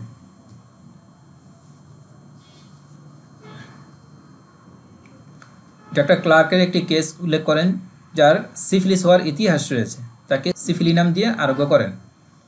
ডাক্তার ক্লার্ক একটি কেস উল্লেখ করেন যার সিফিলিস হওয়ার ইতিহাস রয়েছে। যদি কারো সিফিলিস হওয়ার ইতিহাস থাকে তাহলে তার জন্য সিফিলিনাম ভালো কাজ করবে। সিফিলিনাম হলো সালফারের অ্যান্টিডোট। সিফিলিনাম হলো সালফারের অ্যান্টিডোট। যখন সালফার প্রয়োগ করার পর রোগীর রোগ লক্ষণ বৃদ্ধি পায় এবং যখন পালসিটিলা ও সালফার এর অন্যান্য অ্যান্টিডোট কাজ না করে বা কোনো উপকার না হয় তখন আমাদেরকে অবশ্যই লেটেন্ট সিফিলিসের কথা চিন্তা করতে হবে এবং সিফিলিনাম প্রয়োগ করতে হবে। আপনি কোনো রোগীকে সালফার দিলেন, দেওয়ার পর দেখা গেল যে রোগীর রোগ লক্ষণগুলো বাইরে গেছে অনেক, তখন যদি তাকে সিফিলিনাম দেন তাহলে কিন্তু তার বৃদ্ধিটা বন্ধ হয়ে যাবে, এটা অ্যান্টিডোট হয়ে যাবে। আবার কোনো রোগীকে পালসিটিলা দিলেন বা সালফার দিলেন, দেওয়ার পর পালসিটিলা এবং সালফারের অন্যান্য অ্যান্টিডোট যেগুলো আছে ওইগুলো দিলেন, দেওয়ার পর দেখতেছেন যে না কোনো কাজ হইতেছে না, তখনও যদি তাকে সিফিলিনাম দেন তাহলে কিন্তু সেটা অ্যান্টিডোট হয়ে যাবে। কারণ তার মধ্যে তখন লেটেন্ট সিফিলিস, মানে তার মধ্যে সিফিলিস মায়াজম কাজ করতেছে, এই জন্য পালসিটিলা সালফার এই সমস্যাটা বৃদ্ধি পাইছে বা এটা অ্যান্টিডোট হচ্ছে না। তখন যদি তাকে সিফিলিনাম দেওয়া হয় তাহলে কিন্তু এই কাজটা, মানে এই বৃদ্ধিটা বন্ধ হয়ে যাবে এবং রোগী আরোগ্য হবে। যখন সালফার কাজ করতে ব্যর্থ হয় বা সালফার প্রয়োগে বৃদ্ধি দেখা দেয় তখন অবশ্যই সিফিলিনামের কথা চিন্তা করা উচিত। যখন সালফার কাজ করতে ব্যর্থ হয় বা সালফার প্রয়োগে বৃদ্ধি দেখা দেয় তখন অবশ্যই সিফিলিনামের কথা চিন্তা করতে হবে। এটা কিন্তু খুব গুরুত্বপূর্ণ বিষয়, এটা সবাই ভালোভাবে মনে রাখবেন। আমি কিছুদিন আগে একটা কেস পেয়েছিলাম যাকে সালফার দিয়েছিলাম, সালফার দেওয়ার পর চর্মরোগ পুরো শরীরে ছড়ায় গেছে প্রচণ্ডভাবে, তখন তাকে সিফিলিনাম দিছি, সিফিলিনাম দেওয়ার পর মোটামুটি এখন স্বাভাবিক অবস্থায় চলে আসছে। এই জন্য দেখা যায় যে সালফার কিন্তু আমরা চর্মরোগে প্রায় ব্যবহার করি, করার পর দেখা যায় যে অনেক বৃদ্ধি হয়ে যায় বা অনেক বৃদ্ধি পায়, তখন রোগীরা কিন্তু অ্যালোপ্যাথিতে চলে যায়। আপনি যদি তখন তাকে সালফার মানে কম বেশি করে দেওয়ার পরও যদি দেখেন যে না তার চর্মরোগটা উপশম হইতেছে না, যদি আপনি 50 দেন, তখন যদি আপনি কাপিং করে দেওয়ার পরও দেখেন যে না বৃদ্ধি কোনোভাবে থামতেছে না, তখন তাকে সিফিলিনাম দিলে এটা কিন্তু বৃদ্ধিটা বন্ধ করে দিবে এবং বাকি কাজটা কিন্তু সম্পূর্ণ করবে। সিফিলিনাম যে সকল ক্ষেত্রে বিবেচনা করা উচিত: 1. সিফিলিসে আক্রান্ত হওয়ার পর আরোগ্য হতে দীর্ঘ সময় লাগলে। কেউ যদি সিফিলিসে আক্রান্ত হওয়ার পর যদি আপনি তাকে তার লক্ষণ অনুযায়ী ওষুধ দেন, দেওয়ার পরও দেখা গেল যে সে আরোগ্য হচ্ছে না, অনেক সময় লাগতেছে, তখন তাকে সিফিলিনাম দিলে আরোগ্যটা দ্রুত হবে। 2. সালফার প্রয়োগে রোগীর বৃদ্ধি দেখা দিলে। সালফার প্রয়োগ করার পর রোগীর বৃদ্ধি দেখা দিলে সিফিলিনাম দিলে ভালো রেজাল্ট পাওয়া যাবে। 3, সিফিলিসে যখন সঠিকভাবে নির্বাচিত ওষুধ কাজ না করে, কেউ সিফিলিসে আক্রান্ত, তাকে আপনি তার লক্ষণ অনুযায়ী ওষুধ দিলেন কিন্তু ওষুধ কাজ করতেছে না, সিফিলিনাম দিতে হবে। যারা সুনির্দিষ্ট লক্ষণ ছাড়া সিফিলিসে ভুগছে, মানে তার রোগী সিফিলিসে ভুগতেছে কিন্তু তার নির্দিষ্ট কোনো লক্ষণ নেই, এই অবস্থায় তাকে সিফিলিনাম দিলে তার সঠিক লক্ষণগুলো বের হয়ে আসবে। ক্লিনিক্যাল টিপস: সিফিলিনামকে সালফারের মতো ঘুমের পুনরুদ্ধারকারী হিসেবেও ব্যবহার করা হয়। সিফিলিনামকে সালফারের মতো ঘুমের পুনরুদ্ধারকারী হিসেবেও ব্যবহার করা হয়। এটি অনিদ্রার একটি চমৎকার ওষুধ। আমরা সবাই জানি যে সালফার ঘুমের, যাদের ঘুম কম হয় তাদের জন্য খুব ভালো কাজ করে। আচ্ছা, আমরা সবাই জানি যে সালফার সকালে প্রয়োগ করতে হয়, কারণ সালফারের বৃদ্ধি রাতে। যারা অনিদ্রায় ভোগে তাদেরকে সালফার কখন দিতে হয়, কে বলতে পারবেন? রাতে। কেন? যদি রাতে না দিয়ে সকালে দেওয়া হয় তাহলে কি সমস্যা হবে? প্রশ্নোত্তরে হোমিওপ্যাথি আমার যে বইটা আছে, এই বইটাতে এমন অনেকগুলো ওষুধের নিয়ম বলা আছে যে কখন দিতে হবে। সালফারের বৃদ্ধি আমরা সবাই জানি যে রাতে, কিন্তু সালফারের যত সমস্যা আছে এই সমস্যার ক্ষেত্রে আপনি সালফারটা সকালে দিতে হবে, রাতে দিলে তাদের সমস্যাগুলো আরও বাইরে যাবে। ঠিক আছে? শুধু রোগী যদি অনিদ্রায় ভোগে, কোনো সালফারের রোগী যদি অনিদ্রায় ভোগে তাহলে তাকে সালফার রাতে দিতে হবে। যদি আপনি তাকে সকালে দেন তাহলে কিন্তু সে সারা রাত ঘুমাতে পারবে না, তার অনিদ্রা আরও বৃদ্ধি পাবে। শুধু অনিদ্রার ক্ষেত্রে সালফারটা রাতে দিতে হবে, আর অন্য সকল সমস্যার ক্ষেত্রে সালফারটা সকালে দিতে হবে। এই নিয়মগুলো সবাই কিন্তু ভালোভাবে জেনে নিন, তা নাহলে কিন্তু দেখা যাবে যে আপনি সালফার অনিদ্রায় ভুগতেছে এমন একজন রোগীকে সালফার দিলেন, সকালে দিলেন, তাহলে কিন্তু দেখা যাবে ঘুম নষ্ট হবে। আমি আপনার ওই যে প্রশ্ন উত্তরে হোমিওপ্যাথি ওইটার মধ্যে লিখছিলাম যে অনিদ্রার ক্ষেত্রে রাতে সালফার প্রয়োগে খুব ভালো কাজ করে। হ্যাঁ, এগুলা সব মনে রাখতে হবে ভালো করে, কারণ এগুলো সবসময় লাগবে, আপনার চেম্বারে সবসময় দরকার হবে। এই বিষয়গুলো সবাই ভালোভাবে জেনে নিন। সিফিলিনামকে সালফারের মতো ঘুমের পুনরুদ্ধারকারী হিসেবে ব্যবহার করা হয়। এটি অনিদ্রার একটি চমৎকার ওষুধ, মানে যারা অনিদ্রায় ভুগতেছে তাদের জন্য কিন্তু সিফিলিনাম খুব ভালো কাজ করবে। এটি মুখের, নাকের, যৌনাঙ্গের এবং চর্মের আলসারের গুরুত্বপূর্ণ ওষুধ। যাদের মুখে, নাকে, যৌনাঙ্গে বা চর্মে আলসার দেখা দেয় তাদের জন্য কিন্তু সিফিলিনাম খুব গুরুত্বপূর্ণ একটা ওষুধ। এটি সকল প্রকার প্রতিগন্ধযুক্ত আলসারে নির্দেশিত হয়, মানে যে সকল আলসার থেকে প্রতিগন্ধযুক্ত, দুর্গন্ধযুক্ত স্রাব নির্গত হয় বা দুর্গন্ধ নির্গত হয়, সে সকল আলসারেও কিন্তু সিফিলিনাম ভালো কাজ করবে। এটি যাদের বারবার ফোড়া হয় তাদের জন্য ভালো কাজ করে। যাদের অ্যালকোহল পানের তীব্র ইচ্ছা দেখা দেয় তাদের ক্ষেত্রে সিফিলিনাম ভালো কাজ করে। যাদের অ্যালকোহল পানের তীব্র ইচ্ছা দেখা দেয় তাদের ক্ষেত্রে সিফিলিনাম ভালো কাজ করে। কেউ অ্যালকোহল খায়, এখন সে অ্যালকোহল ছাড়তে যাচ্ছে কিন্তু তার মধ্যে অ্যালকোহল পানের তীব্র ইচ্ছা দেখা দেয়, তাদেরকে যদি আপনি সিফিলিনাম দেন তাহলে কিন্তু তার এই ইচ্ছাটা কমে আসবে, আস্তে আস্তে সে বাদ দিতে পারবে। এটি একগুঁয়ে ধরনের কোষ্ঠকাঠিন্যে ভালো কাজ করে। সিফিলিনাম একগুঁয়ে ধরনের কোষ্ঠকাঠিন্যে ভালো কাজ করে। যে রুগীদের কোষ্ঠকাঠিন্য কোনো ঔষধে ভালো হচ্ছে না তাদের জন্য কিন্তু সিফিলিনাম ভালো কাজ করবে। সিফিলিনাম হলো অ্যানাল ফিশার এবং অ্যানাসের স্থানচ্যুতির ওষুধ। যাদের পারিবারিক ইতিহাসে সিফিলিস হওয়ার ইতিহাস আছে, যাদের পারিবারিক ইতিহাসে সিফিলিস হওয়ার ইতিহাস আছে তাদের যদি অ্যানাল ফিশার দেখা দেয় বা অ্যানাসের স্থানচ্যুতি, মলদ্বারের স্থানচ্যুতি দেখা দেয় তাদের জন্য কিন্তু সিফিলিনাম ভালো কাজ করবে। যাদের সাদা স্রাব প্রচুর পরিমাণে নির্গত হয় তাদের জন্য সিফিলিনাম ভালো কাজ করে। যাদের সাদা স্রাব প্রচুর পরিমাণে নির্গত হয় তাদের জন্য সিফিলিনাম ভালো কাজ করে। সিফিলিনামের চুল পড়ার বিষয়টি প্রায় স্নায়বিক প্রকৃতির মারাত্মক ধরনের মাথা ব্যথার সাথে সম্পর্কিত। যদি কারো স্নায়বিক প্রকৃতির মারাত্মক মাথা ব্যথা থাকে, এর সাথে তার চুল পড়ে যায়, তাদের জন্য কিন্তু সিফিলিনাম খুব ভালো কাজ করবে। এর ফলে রাতে নিদ্রাহীনতা দেখা দেয় এবং প্রলাপ বকে। যদি কোনো রোগীর মারাত্মক ধরনের মাথা ব্যথা দেখা দেয়, এর সাথে তার চুল পড়ে এবং রাতে নিদ্রাহীনতা দেখা দেয় এবং প্রলাপ বকে, তাদের ওষুধ হবে সিফিলিনাম। সাধারণত তাদের মাথা ব্যথা বিকাল 4টা থেকে শুরু হয়, 10টা থেকে 11টা পর্যন্ত সর্বাধিক হয় এবং সূর্যোদয়ের সাথে সাথেই কমে যায়। মানে তাদের মাথা ব্যথাটা বিকাল হলে শুরু হয়, 4টার দিকে শুরু হয়, 10টা থেকে 11টা পর্যন্ত সর্বাধিক থাকে।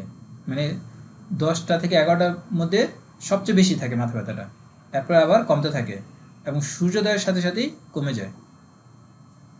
লাইকোপোডিয়ামের স্নায়ুশুল রাত 11টা থেকে 12টার মধ্যে কমে যায়। লাইকোপোডিয়ামের স্নায়ুশুল রাত 11টা থেকে 12টার মধ্যে কমে যায়। সিফিলিনামে টিবিয়া এবং ক্রোনিয়াল বোনে বেদনাদায়ক হয়। সিফিলিনামে টিবিয়া এবং ক্রোনিয়াল বোন বেদনাদায়ক হয়। আমাদের টিবিয়া বোনটা হলো এটা, এই বোনটা এবং মাথার যে হাড়গুলো আছে এই হাড়গুলো বেদনাদায়ক হয়। সিফিলিনামের রোগীদের পুরো শরীর যথেষ্ট পরিমাণে শীর্ণ হতে পারে। মানে সিফিলিনামের রোগীরা একবারে শীর্ণ হয়ে যেতে পারে। যারা খুব শীর্ণ তাদের জন্য কিন্তু সিফিলিনাম ভালো কাজ করবে। সিফিলিনামের খুব গুরুত্বপূর্ণ কিছু অনুভূতি হলো যেন শিরা দিয়ে ফুটন্ত গরম পানি বা তেল প্রবাহিত হচ্ছে। কোনো রোগী এসে বলতে পারে যে তার শিরা দিয়ে মানে তার রগ দিয়ে ফুটন্ত গরম পানি বা তেল প্রবাহিত হচ্ছে। এটা একটা মানে পিকুলিয়ার অনুভূতি। রোগী উন্মাদ হয়ে যেতে পারে এবং জিহ্বায় প্যারালাইসিস দেখা দিতে পারে। রোগী এসে বলতে পারে যে আমি পাগল হয়ে যাব, বা রোগী বলতে পারে যে আমার জিহ্বায় মনে হয় প্যারালাইসিস দেখা দিবে, এমন একটা অনুভূতি দেখা দিতে পারে তাদের মধ্যে। মাথা যেন একটি ভারী কিছু দিয়ে পিছনের দিকে টানা দেয়া আছে। সিফিলিনামের রোগী এসে বলতে পারে যে আমার মাথাটা যেন পিছনের দিকে কোনো ভারী কিছু দিয়ে টানা দিয়ে আছে। চোখে যেন বালু রয়েছে। ডান চোখ যেন বিস্তৃতভাবে খোলা। সিফিলিনামের রোগীরা বলতে পারে যে আমার ডান চোখটা মনে হয় যে অনেক বড় করে খোলা আছে, যেন তার মধ্যে শীতল বাতাস বইতেছে। দাঁতে যেন কিছু বাস করে। তারা বলতে পারে যে আমার দাঁতে মনে হয় কিছু বাস করে, যেমন কৃমি। তারা বলতে পারে যে আমার দাঁতে মনে হয় কোনো কৃমি বাস করে। স্টারনাম যেন পিছনের দিকে টানা দেয়া আছে। তারা বলতে পারে যে আমাদের বুকের যে হাড়টা আছে, মানে রিবগুলা যেই হাড়ের সাথে মিলিত হয়েছে, সামনে যে হাড়টা আছে এটা স্টারনাম, স্টারনামটা যেন পিছনের দিকে টানা দেয়া আছে। কক্সিস যেন ফুলা। আমাদের কক্সিস যেটা আছে এটা বলতে পারে যে এটা যেন ফুলা গেছে। হাড়গুলো যেন করাতের মতো ধারালো। সিফিলিনামের রোগীরা বলতে পারে যে আমার হাড়গুলো মনে করাতের মতো ধারালো। হাত ও পায়ের তালুতে যেন সূচ বিদ্ধ হচ্ছে। তারা বলতে পারে যে আমার হাত এবং পায়ের তালুতে যেন সুই দিয়ে খোঁচা দেওয়া হচ্ছে। তাদের মধ্যে এমন অনুভূতি দেখা দেয়। এই 10টা হলো সিফিলিনামের গুরুত্বপূর্ণ অনুভূতি। এখান থেকে যে কোনো একটা অনুভূতির কথা রোগী এসে বলতে পারে আপনাকে, তখন তার জন্য আপনি সিফিলিনাম চিন্তা করতে পারবেন। সিফিলিনামের বৃদ্ধি স্পর্শে তাদের ব্যথা বৃদ্ধি পায়। যেমন টিবিয়াতে যে ব্যথা থাকে, টিবিয়া হাড়ে বা ইউটেরাসের নেকে, এই সকল জায়গায় স্পর্শকাতরতা দেখা দেয়। মানে স্পর্শ করলে বৃদ্ধি পায়। নড়াচড়ায় বৃদ্ধি পায়। বাহু প্রসারিত করলে বৃদ্ধি পায়। রাতে বৃদ্ধি, এটা আমরা সবাই জানি, এটা কিন্তু সিফিলিনামের ক্ষেত্রে খুবই গুরুত্বপূর্ণ। সমুদ্র তীরে তাদের সমস্যা বৃদ্ধি পায়। গরম বা ঠান্ডা আবহাওয়ায়। হ্রাস উপশম হয় দাঁতের ব্যথায় উপরে নিচের দাঁত চাপলে, মানে উপরের আর নিচের দাঁত যদি চাপ দিয়ে রাখে তাহলে তাদের দাঁতের ব্যথা উপশম হয়। নিতম্বের ব্যথা হাঁটলে উপশম হয়। গরমে মাথা ব্যথা উপশম হয়। কবজি এবং হাত পায়ের ব্যথা গরমে উপশম হয়। পার্বতে বা মাঠে উপশম হয়। অর্থাৎ যদি তারা পাহাড়ের উপরে উঠে বা মাঠে যায় তাহলে তাদের সমস্যা উপশম হয়। ম্যাডোইনাম কিন্তু আর বিপরীত। পাহাড়ে বা মাঠে ম্যাডোইনামের রোগীদের সমস্যা বৃদ্ধি পায়, আর সিফিলিনামের রোগীদের মাঠে বা পাহাড়ের সমস্যা উপশম হয়। সিফিলিনামের উচ্চ শক্তি ভালো কাজ করে। সিফিলিনামের ক্ষেত্রে মনে রাখতে হবে যে সিফিলিনামের উচ্চ শক্তি ভালো কাজ করে। এটি খুব দ্রুত কাজ করে না। অনেক সময় এর কাজ শুরু হতে 6 থেকে 1 বছরও সময় লাগে। এটা কিন্তু খুব গুরুত্বপূর্ণ কথা, বা এটা মানে এই সময় পর্যন্ত অপেক্ষা করা খুব কঠিন। যে সিফিলিনামের কাজ শুরু হইতে অনেক সময় দেখা যায় যে 6 থেকে 1 বছরও সময় লাগে।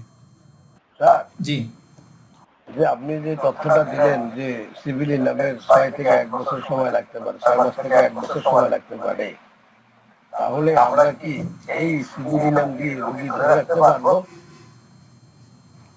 না, এটা রাখা খুব কঠিন। এখন এটা যারা অনেক বড় ডাক্তার তারা ধরে রাখতে পারবে, কিন্তু আমাদের পক্ষে খুব কঠিন ব্যাপার। যেমন আমি ডাক্তার অজিত কুলকার্নি, ওনার বডি ল্যাঙ্গুয়েজের উপর একটা বই আছে, অনেকে দেখছেন হয়তো। অজিত কুলকার্নির একটা কেস দেখাইছিল বাংলাদেশে আইসা, যে উনি কার্সিনোসিন 32টা ডোজ দিছে, দেওয়ার পর 2 বছর পর্যন্ত অপেক্ষা করছে। 32টা ডোজ দেওয়ার পর 2 বছর পর্যন্ত রুগী অপেক্ষা করছে। রুগীর ইনপ্রুভ দেখা গেছে, আস্তে আস্তে অনেকটা ইনপ্রুভ দেখা গেছে আর কি। এখন ওনারা পারে এগুলা, বা ওনাদের প্রতি রুগীদের বিশ্বাস আছে, কিন্তু আমরা কিন্তু এই 1 ডোজ দিয়া এতদিন অপেক্ষা করতে পারবো না, আর রুগী অপেক্ষা করবে না। থাইরোডিনাম, ডাক্তার ঘোষের মতে থাইরোডিনাম হোমিওপ্যাথিতে খুবই অবহেলিত একটি নৌসড।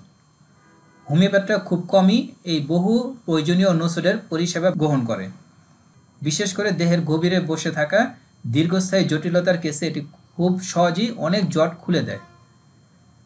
যে সকল সমস্যা দেহের গভীরে দীর্ঘস্থায়ীভাবে জটিলতা তৈরি করতেছে, এই ধরনের কেসে যদি আমরা থাইরোডিনাম প্রয়োগ করি, তাহলে এটি খুব সহজেই অনেক জট খুলে দিবে এবং নিরাময়ের একটি সহজ উপায় তৈরি করে দিবে। নিরাময়ের সহজ উপায় তৈরি করে দিবে মানে গভীর থেকে মূল লক্ষণগুলো বের করে দিবে, যার মাধ্যমে আমরা রোগীর জন্য একটা সঠিক ওষুধ নির্বাচন করে রোগীকে খুব দ্রুত আরোগ্য করতে পারবো। এই জন্য থাইরোডিনাম কিন্তু খুব গুরুত্বপূর্ণ একটা মেডিসিন। এটা ডাক্তার ঘোষ বলেন যে এই ওষুধের ব্যবহার না জানার কারণে কিন্তু আমরা এই ওষুধের পরিষেবাটা নিতে পারতেছি না। যে এত গুরুত্বপূর্ণ একটা ওষুধ, কিন্তু এটা আমরা না জানার কারণে ব্যবহার করতে পারতেছি না, আর এর সফলতাও আমরা পাইতেছি না, সুফলটা পাইতেছি না। থাইরোডিনাম হলো ডায়াবেটিস মেলিটাসের জন্য হোমিওপ্যাথিতে সবচেয়ে গুরুত্বপূর্ণ ওষুধ। থাইরোডিনাম হলো ডায়াবেটিস মেলিটাসের জন্য হোমিওপ্যাথিতে সবচেয়ে গুরুত্বপূর্ণ ওষুধ, যখন লক্ষণগুলো খুব দ্রুত প্রকাশ পায় এবং অত্যাধিক দুর্বলতার সাথে দেখা দেয়। যদি কারো ডায়াবেটিস মেলিটাসের লক্ষণগুলো খুব দ্রুত দেখা দেয় এবং এর সাথে রোগীর মধ্যে খুবই দুর্বলতা দেখা দেয়, মানে রোগীর মধ্যে প্রচণ্ড দুর্বলতা দেখা দেয়, তাহলে তার জন্য কিন্তু থাইরোডিনাম খুব ভালো কাজ করবে। যদি কারো ডায়াবেটিস মেলিটাসের সমস্যাগুলো খুব দ্রুত দেখা দেয় এবং এর সাথে প্রচণ্ড দুর্বলতা দেখা দেয়, তাহলে তার জন্য থাইরোডিনাম খুব ভালো কাজ করবে। যেমন বয়ঃসন্ধিকালে, গর্ভাবস্থায়, স্তনদানকালে এবং ঋতুলোপকালে, সাধারণত এই 4টা অবস্থায় তাদের শারীরিক এবং মানসিক বিভিন্ন পরিবর্তন দেখা দেয়। এই সময়গুলোতে মহিলাদের শারীরিক পরিবর্তন ঘটে, কিন্তু থাইরোডিনামের রোগিনীরা এই সময়গুলোতে শারীরিক পরিবর্তনগুলোর সাথে নিজেকে মানিয়ে নিতে পারে না। সাধারণত মহিলাদের বয়সের সাথে সাথে তাদের শারীরিক বিভিন্ন পরিবর্তন দেখা দেয়, যেমন বয়ঃসন্ধিকাল, গর্ভাবস্থা, স্তনদানকাল এবং ঋতুলোপকাল। এই সময়গুলোতে মহিলাদের শারীরিক পরিবর্তন ঘটে, কিন্তু থাইরোডিনামের রোগীরা এই সময়গুলোতে শারীরিক পরিবর্তনগুলোর সাথে নিজেকে মানিয়ে নিতে পারে না। মানে এই অবস্থায় বয়ঃসন্ধিকালে, গর্ভাবস্থায়, স্তনদানকালে, ঋতুলোপকালে তাদের শারীরিক বিভিন্ন পরিবর্তন দেখা দিবে, এটা স্বাভাবিক।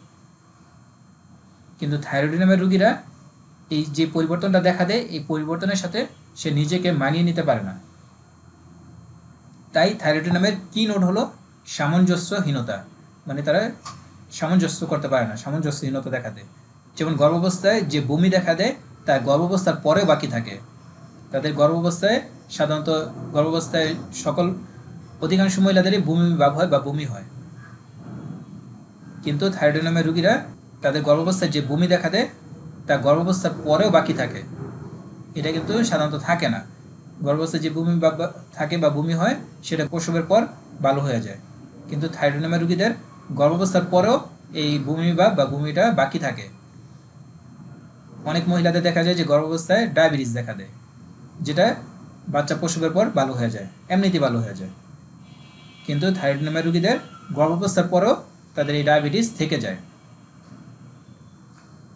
গর্ভাবস্থার যে কোনো সমস্যা গর্ভাবস্থার পরেও বাকি থাকে, গর্ভাবস্থার যে কোনো সমস্যা গর্ভাবস্থার পরেও তা বাকি থাকে, অর্থাৎ গর্ভাবস্থার পর তার হরমোন স্বাভাবিক অবস্থায় ফিরে আসে না। এটাই যে তাদের গর্ভাবস্থার পর যে হরমোনটা স্বাভাবিক অবস্থায় ফিরে আসবে সেটা ফিরে না আসার কারণেই তাদের এই সামঞ্জস্যহীনতা দেখা দেয়। শারীরিক সামঞ্জস্যহীনতা হলো সাইকোটিক। যদি কারো শারীরিক সামঞ্জস্যহীনতা দেখা দেয় তাহলে বুঝতে হবে যে সে সাইকোটিক মাইজমের রোগী। থাইরয়েডিনাম কিন্তু সাইকোটিক মাইজমের একটা ওষুধ। থাইরয়েডিনামের রোগিনীরা মাসিকের পূর্বে এবং মাসিকের সময় সবচেয়ে বেশি সমস্যায় ভোগে। থাইরয়েডিনামের রোগিনীরা মাসিকের পূর্বে এবং মাসিকের সময় সবচেয়ে বেশি সমস্যায় ভোগে। এটি শারীরিক ও মানসিক যে কোনো সমস্যাই হতে পারে, কারণ প্রতি মাসের মাসিকের সময় যে পরিবর্তন দেখা দেয় তার শরীর এই পরিবর্তনের সাথে মানিয়ে নিতে পারে না। প্রতি মাসের মাসিকের সময় যে পরিবর্তনটা দেখা দেয় তার শরীর এই পরিবর্তনের সাথে নিজেকে মানিয়ে নিতে পারে না। থাইরয়েডিনামের রোগিনীরা মাসিকের সময় যে পরিমাণ ভোগে সম্পূর্ণ ম্যাথমেটিকার অন্য কোনো ওষুধে তা নেই। মানে মাসিকের সময় থাইরয়েডিনামের রোগিনীরা যেই পরিমাণ সমস্যায় ভোগে, এই পরিমাণ সমস্যায় ভোগা ম্যাথমেটিকার অন্য কোনো ওষুধে নাই। ক্লিনিক্যাল টিপস: যে সকল মায়েরা গর্ভাবস্থায় প্রচুর বমি, উচ্চ রক্তচাপ, ডায়াবেটিস ইত্যাদিতে ভুগেছেন তাদের সন্তানদের আনডিসেন্টেড টেস্টিসে থাইরয়েডিনাম ভালো কাজ করে। যে সকল মায়েরা গর্ভাবস্থায় প্রচুর বমি, উচ্চ রক্তচাপ, ডায়াবেটিস ইত্যাদিতে ভুগেছেন তাদের সন্তানদের আনডিসেন্টেড টেস্টিস, মানে টেস্টিস যদি অন্ডথলিতে না নেমে আসে সেটাকে বলা হয় আনডিসেন্টেড টেস্টিস, তাদের জন্য থাইরয়েডিনাম ভালো কাজ করবে। এটা সাধারণত জন্মের আগেই অন্ডথলিতে চলে আসে বা জন্ম হওয়ার পর কয়েক মাসের মধ্যেই অন্ডথলিতে নেমে আসে। যদি কারণ না নেমে আসে আর আপনি যদি হিস্ট্রি নিয়ে জানতে পারেন যে তার মার গর্ভাবস্থায় প্রচুর বমি হয়েছে বা উচ্চ রক্তচাপে ভুগছে বা ডায়াবেটিসে আক্রান্ত হয়েছিল, তাহলে তাদের জন্য থাইরয়েডিনাম খুব ভালো কাজ করবে। যখন লক্ষণ সমষ্টির অভাব থাকে, মানে শুধু আপনি এই লক্ষণটা পেলেন যে তার গর্ভাবস্থায় প্রচুর বমি হয়েছে বা উচ্চ রক্তচাপে ভুগছে বা ডায়াবেটিস আক্রান্ত ছিল, তখন আপনি তাকে থাইরয়েডিনাম দিলে এটা খুব ভালো রেজাল্ট পাওয়া যাবে। আনডিসেন্টেড টেস্টিসে যে সকল ওষুধ ভালো কাজ করে: থাইরয়েডিনাম, অরামমেড, ব্রাইটাকার, পিটুইটারি গ্ল্যান্ড। থাইরয়েডিনাম, অরামমেড, ব্রাইটাকার, পিটুইটারি গ্ল্যান্ড এই চারটা ওষুধ আনডিসেন্টেড টেস্টিসে ভালো কাজ করে। থাইরয়েডিনামের গুরুত্বপূর্ণ কিছু লক্ষণ: 1. গর্ভাবস্থায় প্রচুর বমি বা বমি ভাব, গ্যাস্ট্রিকের সমস্যা, এগুলো গর্ভাবস্থার পরেও বাকি থাকে। অর্থাৎ থাইরয়েডিনামের রোগীদের গর্ভাবস্থায় প্রচুর বমি ভাব হয়, বমি হয়, গ্যাস্ট্রিকের সমস্যা দেখা দেয়, এগুলো গর্ভাবস্থার পরেও বাকি থাকে। গাড়িতে চড়তে সমস্যা হয়, তারা গাড়িতে চলে তাদের বিভিন্ন সমস্যা দেখা দেয়, যেমন বমি হইতে পারে, মাথা ঘুরাইতে পারে, এ ধরনের সমস্যা দেখাইতে পারে। তারা সাধারণত শীতকাতর, দুর্বল এবং রক্তাল্পতায় ভোগে। তারা সাধারণত শীতকাতর হয়, দুর্বল হয় এবং তাদের রক্তাল্পতার সমস্যা দেখা দেয়। 4 নম্বর, তাদের মিষ্টি খাওয়ার প্রবল ইচ্ছা দেখা দেয়। তাদের মিষ্টি খাওয়ার প্রবল ইচ্ছা দেখা দেয়। ম্যাডোইনামের রোগীদের মিষ্টি খাওয়ার প্রবল ইচ্ছা, এটা কিন্তু খুব গুরুত্বপূর্ণ একটা সিমটম। একজন মেয়ের কথা ধরা যাক, যার প্রথম মাসিকের পর থেকে ওজন বাড়তে শুরু করেছে। তার মধ্যে খিটখিটে ভাব, বদমেজাজ, সব কিছুতে দোষ ধরে, সন্দেহ করে ইত্যাদি লক্ষণ দেখা দেয়। মাসিকের সময় তার প্রচুর মাথা ব্যথা, প্রচুর বমি, বারবার মনের পরিবর্তন, প্রচুর পেট ব্যথা ইত্যাদি দেখা দেয়। তার মাসিক অনিয়মিত, তার থাইরয়েডের সমস্যা আছে, তার জন্য থাইরয়েডিনাম ভালো কাজ করবে। যদি কোনো মেয়ের প্রথম মাসিকের পর থেকে ওজন বাড়তে থাকে, মানে বয়সন্ধিকাল থেকে তার ওজন বাড়তে থাকে, তার মধ্যে খিটখিটে ভাব দেখা দেয়, সে বদমেজাজি হয়, সব কিছুতে দোষ ধরে, সন্দেহ করে, মাসিকের সময় তার প্রচুর মাথা ব্যথা, প্রচুর বমি, বারবার মনের পরিবর্তন, প্রচুর পেট ব্যথা ইত্যাদি সমস্যা দেখা দেয়, তার মাসিক অনিয়মিতভাবে হয়, এর সাথে তার থাইরয়েডের সমস্যা থাকে, তাহলে তার ওষুধ হবে থাইরয়েডিনাম। থাইরয়েডিনামের রোগী যখন প্রথম, দ্বিতীয় বা তৃতীয়বার গর্ভবতী হয় তখন তাদের উচ্চ রক্তচাপ, প্রচুর খিটখিটে ভাব, বদমেজাজ, রাগ, বমি ভাব, বমি, গ্যাস্ট্রিকের সমস্যা, ডায়াবেটিস, পায়ে পানি আসা, পা ফুলে যাওয়া ইত্যাদি সমস্যা দেখা দেয়, যা গর্ভাবস্থার পরেও বাকি থাকে। একই কথা, মানে তাদের গর্ভাবস্থায় যে সকল সমস্যা দেখা দেয় গর্ভাবস্থার পরেও সেগুলো বাকি থাকে। যে মহিলা আগে শান্ত ছিল কিন্তু গর্ভাবস্থার পর থেকে ধীরে ধীরে খিটখিটে বদমেজাজি রাগী হয়ে যায়, তাদের ক্ষেত্রেও থাইরোডিনাম ভালো কাজ করে। যে সকল মহিলারা আগে শান্ত ছিল কিন্তু গর্ভাবস্থার পর থেকে ধীরে ধীরে খিটখিটে বদমেজাজি রাগী হয়ে যায়, তাদের ক্ষেত্রেও থাইরোডিনাম ভালো কাজ করবে।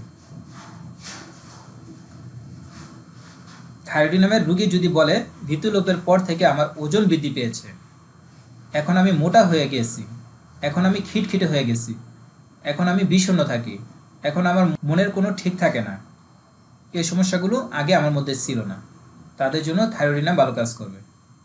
যাদের মাসিক বন্ধ হয়ে গেছে অর্থাৎ ঋতুলোপকাল চলতেছে, তারা যদি এসে বলে যে আমার ঋতুলোপকালের পর থেকে আমার ওজন বৃদ্ধি পাইতেছে, আমি এখন মোটা হয়ে যাচ্ছি, আমি এখন খিটখিটে, এখন আমি সবসময় বিষণ্ণ থাকি, আমার মনে কোনো ঠিক থাকে না, অর্থাৎ একবার আমি বিষণ্ণ থাকি, একবার প্রফুল্ল থাকি, আমার মনে কোনো ঠিক নাই, এই সমস্যাগুলো আগে আমার মধ্যে ছিল না, তাদের জন্য কিন্তু থাইরোডিনাম ভালো কাজ করবে।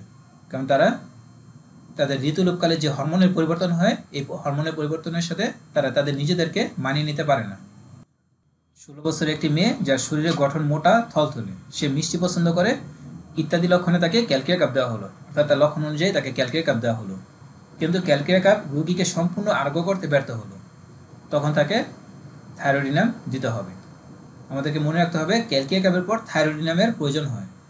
আপনি কোনো রোগীকে তার লক্ষণ অনুযায়ী ক্যালকিয়া কাপ দিলেন, দেওয়ার পরে দেখা গেল যে রোগী 70 থেকে 80% আরোগ্য হয়েছে, এরপর আরোগ্য হচ্ছে না বা ও ক্যালকিয়া কাপ আর কাজ করতেছে না, তখন তাকে থাইরোডিনাম দিলে রোগী সম্পূর্ণ আরোগ্য হবে। গর্ভাবস্থার পর যৌন দুর্বলতা, মাসিকের অনিয়ম, খিটখিটে ও বদমেজাজ দেখা দিলে সাধারণত সিপিআর নির্বাচিত হয়। আমরা সবাই জানি গর্ভাবস্থার পর যদি কোনো মহিলার যৌন দুর্বলতা দেখা দেয়, মাসিকটা অনিয়মিতভাবে হয়, সে মানসিকভাবে খিটখিটে বদমেজাজি হয়ে যায়, তাহলে তার জন্য সিপিআর ভালো কাজ করে।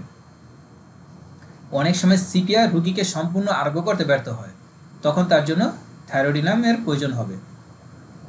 আপনি তাকে সিপিআর দিলে দেখা যাবে যে 80% রোগী ভালো হয়ে গেছে, কিন্তু বাকি 20% রোগী দেখবেন যে আরোগ্য হচ্ছে না বা সম্পূর্ণ আরোগ্য হইতেছে না, তখন তাদেরকে থাইরোডিনাম দিলে সম্পূর্ণ আরোগ্য হবে। এই জন্য বলা হয় সিপিআর পর থাইরোডিনাম খুব ভালো চেন, সিপিআর পর থাইরোডিনাম খুব ভালো কাজ করে। পোস্ট প্রেগনেন্সি, মনে রাখতে হবে যে গর্ভাবস্থার পরের সমস্যায় সিপিআর পর থাইরোডিনাম খুব ভালো কাজ করে। ঋতুলোপের পর ওজন বেড়ে যাওয়া এবং যৌন দুর্বলতায় রোগিনীর জন্য গ্রাফাইটিস নির্বাচিত হওয়া সত্ত্বেও গ্রাফাইটিস তাকে সম্পূর্ণ আরোগ্য করতে ব্যর্থ হলে থাইরোডিনামের প্রয়োজন হয়। ঋতুলোপের পর ওজন বেড়ে যাওয়া এবং যৌন দুর্বলতায় রোগিনীর জন্য গ্রাফাইটিস নির্বাচিত হওয়া সত্ত্বেও গ্রাফাইটিস তাকে সম্পূর্ণ আরোগ্য করতে ব্যর্থ হলে থাইরোডিনামের প্রয়োজন হয়। যাদের মাসিক বন্ধ হয়ে গেছে, মানে আমরা সবাই জানি যে 45 থেকে 50 বছরে মহিলাদের মাসিকটা বন্ধ হয়ে যায়, এখন রোগিনীর লক্ষণ হলো তার ওজন বৃদ্ধি পাচ্ছে, ঋতুলোপকালের পর থেকে তার ওজনটা বৃদ্ধি পাচ্ছে, এর সাথে যৌন দুর্বলতায় ভুগতেছে, তার যৌন কোনো চাহিদা নেই, যৌন দুর্বলতায় ভুগতেছে, তার লক্ষণ অনুযায়ী আপনি তাকে গ্রাফাইটিস দিলেন, গ্রাফাইটিস দেওয়ার পর দেখা গেল যে রোগীর সম্পূর্ণ আরোগ্য হচ্ছে না, তখন তাকে থাইরোডিনাম দিলে রোগিনীর সম্পূর্ণ আরোগ্য হবে। এই জন্য বলা হয় গ্রাফাইটিসের পর থাইরোডিনাম খুব ভালো চেন। পোস্ট মেনোপজ, ঋতুলোপকালের পরের সমস্যার জন্য গ্রাফাইটিসের পর থাইরোডিনাম খুব ভালো চেন। ক্লিনিক্যাল টিপস, ইনফ্যান্ট শিশুদের প্রচুর বমি এবং এর সাথে যদি মায়ের গর্ভাবস্থায় প্রচুর বমির ইতিহাস থাকে, তাহলে থাইরোডিনাম 30 খুব ভালো কাজ করে। ইনফ্যান্ট শিশুদের প্রচুর বমি এবং এর সাথে যদি মায়ের গর্ভাবস্থায় প্রচুর বমির ইতিহাস থাকে, তাহলে থাইরোডিনাম 30 খুব ভালো কাজ করে। বা নবজাতক শিশুর জন্ডিসেও এই ওষুধটি ভালো কাজ করে। আপনার কাছে কোনো ইনফ্যান্ট শিশু নিয়ে আসা হলো, মানে 1 বছরের একটা শিশুকে নিয়ে আসা হলো, যে শিশুটা প্রচুর বমি করে, অল্প কিছু খাইলে বমি করে, তখন যদি আপনি ইতিহাস নিয়ে জানতে পারেন যে তার মাও গর্ভাবস্থায় প্রচুর বমি করত, তাহলে তার ওষুধ হবে থাইরোডিনাম 30। বা কোনো নবজাতক শিশুর যদি জন্ডিস দেখা দেয়, তাহলে তার জন্য থাইরোডিনাম খুব ভালো কাজ করবে। থাইরোডিনাম এবং আইডিএম এর মধ্যে পার্থক্য হলো, থাইরোডিনামের রোগীরা হয় শীতকাতর, আর আইডিএম এর রোগীরা হয় গরম কাতর। এটা আমরা সবাই জানি যে আইডিএম এর রোগীরা হয় গরম কাতর। থাইরোডিনামের রোগীরা মোটা এবং শীর্ণ উভয় হতে পারে, আর আয়োডিয়ামের রুগীরা শুধুমাত্র শীর্ণ হয়। থাইরয়েডিনামের রুগীরা মোটা হতে পারে, শীর্ণ হতে পারে, কিন্তু আয়োডিয়ামের রুগীরা হবে শীর্ণ। অন্যান্য ওষুধ থেকে আয়োডিয়াম পার্থক্য করার মূল লক্ষণটি হলো অত্যন্ত ক্ষুধা। খাওয়ার একটু পরেই আবার ক্ষুধা লেগে যায়। আমরা যে কোনো ওষুধ থেকে আয়োডিয়ামকে পার্থক্য করতে পারবো শুধুমাত্র এই লক্ষণটা মনে রাখতে পারলে, যে তাদের প্রচণ্ড ক্ষুধা থাকে, খাওয়ার একটু পরে আবার তাদের ক্ষুধা লেগে যায়। Magnesium carb. 25-30 বছরের একজন মেয়ের কথা চিন্তা করা যাক, যে একজন সফল চাকরিজীবী বা সে একজন সফল পরিচালক, মানে সে একটা কোম্পানি পরিচালনা করে, সে দীর্ঘ সময় কাজ করে এবং কঠোর পরিশ্রম করে। এটা প্রতিষ্ঠান চালানোর জন্য আমরা সবাই জানি যে প্রচুর পরিশ্রম করতে হয়, প্রচুর সময় দিতে হয়। কাজের পর সে তার ব্যবসায়িক পার্টনারদের সাথে মিটিং করতে চলে যায়। তার অফিস শেষ হয় 8টায়, সে 8টার পরে আবার সে তার পার্টনারদের সাথে মিটিং করতে চলে যায়। সে তাদের সাথে রাতের খাবার খায় এবং উত্তেজক পানি বা মদ পান করে, যা সে পছন্দ করে। অর্থাৎ ম্যাগনেসিয়াম কার্বের রোগীরা মদ বা বিয়ার এই জাতীয় জিনিস পছন্দ করে। যখন সে বাড়িতে আসে তখন সে ক্লান্ত এবং অবসাদগ্রস্ত থাকে। সারাদিন অফিস করছে, তারপর রাতে আবার মিটিং করছে, এর ফলেতে সে প্রচণ্ড অবসাদগ্রস্ত থাকে, ক্লান্ত থাকে।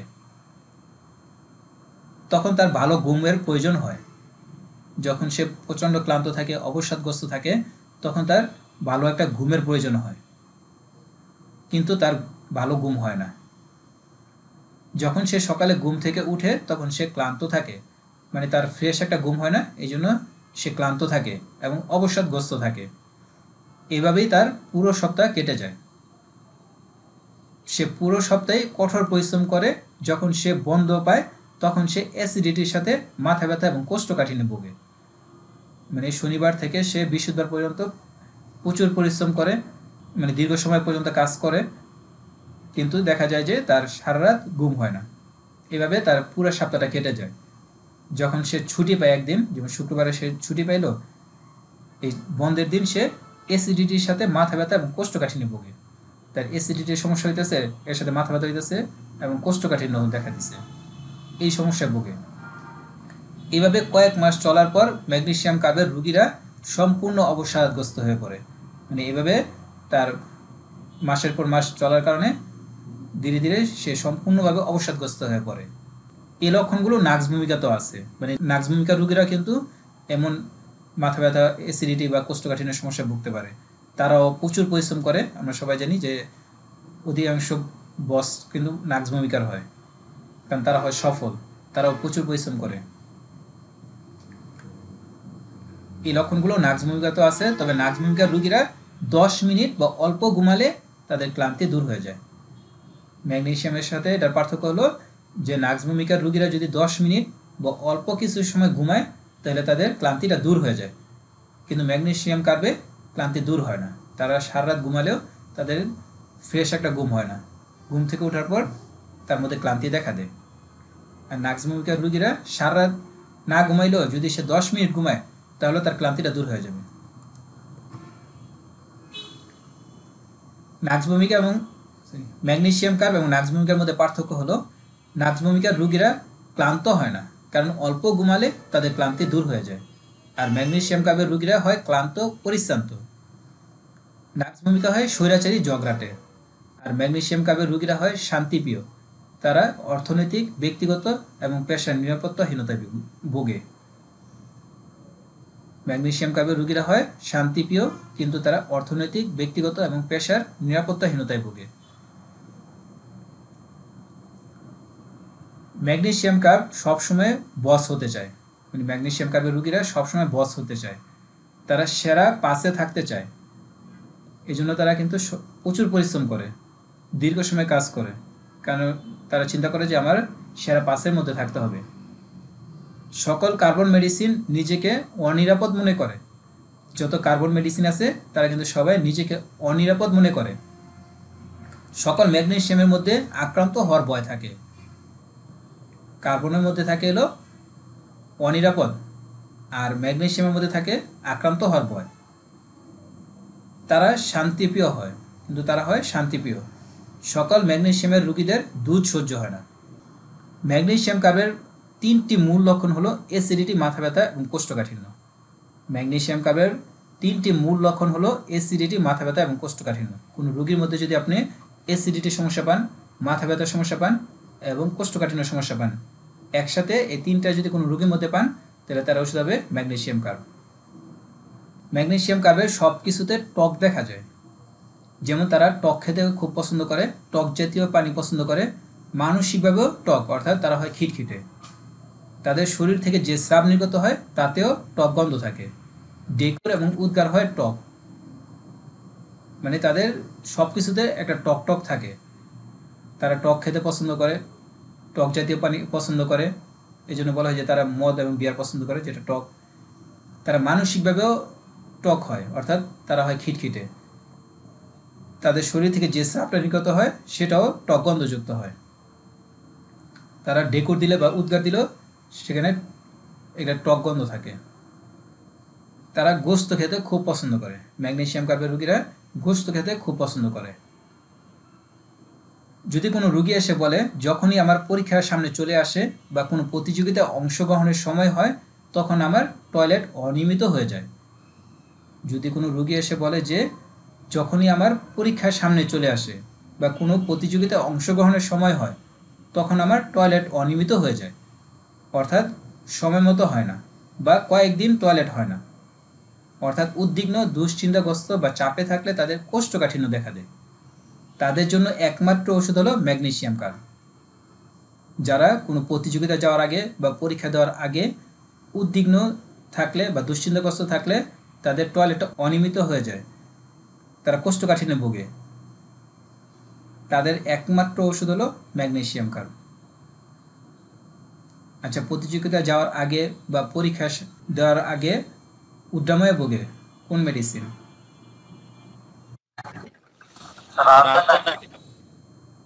দুইটা মেডিসিন, আরেকটা আছে। হ্যাঁ, জেলসিমিয়াম এবং আর্জেন্টানাইটিকাম, এই দুইটা মেডিসিনের রোগীরা উদ্রাময়ে ভোগে। এখন কোনো রোগী যদি বলে যে আমার কোনো প্রতিযোগিতায় যাওয়ার আগে বা পরীক্ষা দিতে যাওয়ার আগে বা ভাইবার আগে আমার কোষ্ঠকাঠিন্য দেখা দেয় বা এর কয়েকদিন আগে থেকে আমার টয়লেটটা অনিয়মিত হয়ে যায়, তাহলে একমাত্র ওষুধ হলো ম্যাগনেসিয়াম কার্ব। আক্কেল দাঁত ব্যথার প্রধান তিনটি ওষুধ হলো ম্যাগনেসিয়াম কার্ব, চিরেনথাস আর হেক্লালাভা। আক্কেল দাঁতের ব্যথা কিন্তু খুব মারাত্মক ব্যথা হয়। আক্কেল দাঁতের ব্যথায় আমরা ম্যাগনেসিয়াম কার্ব, চিরেনথাস আর হেক্লালাভা ব্যবহার করতে পারবো। এই তিনটা ওষুধ আক্কেল দাঁতের ব্যথায় খুব ভালো কাজ করে। আক্কেল দাঁতের ব্যথায় ম্যাগনেসিয়াম কার্ব এবং চিরেনথাস ভালো কাজ করে। যদি কোনো হ্রাসবৃদ্ধি না পাওয়া যায় তাহলে প্রথমে চিরেনথাস দিয়ে ভালো ফল পাওয়া যায়। যে আপনি কোনো হ্রাসবৃদ্ধি পাইতেছে না, তখন যদি আপনি তাকে চিরেনথাস দেন তাহলে কিন্তু ভালো রেজাল্ট পাবেন।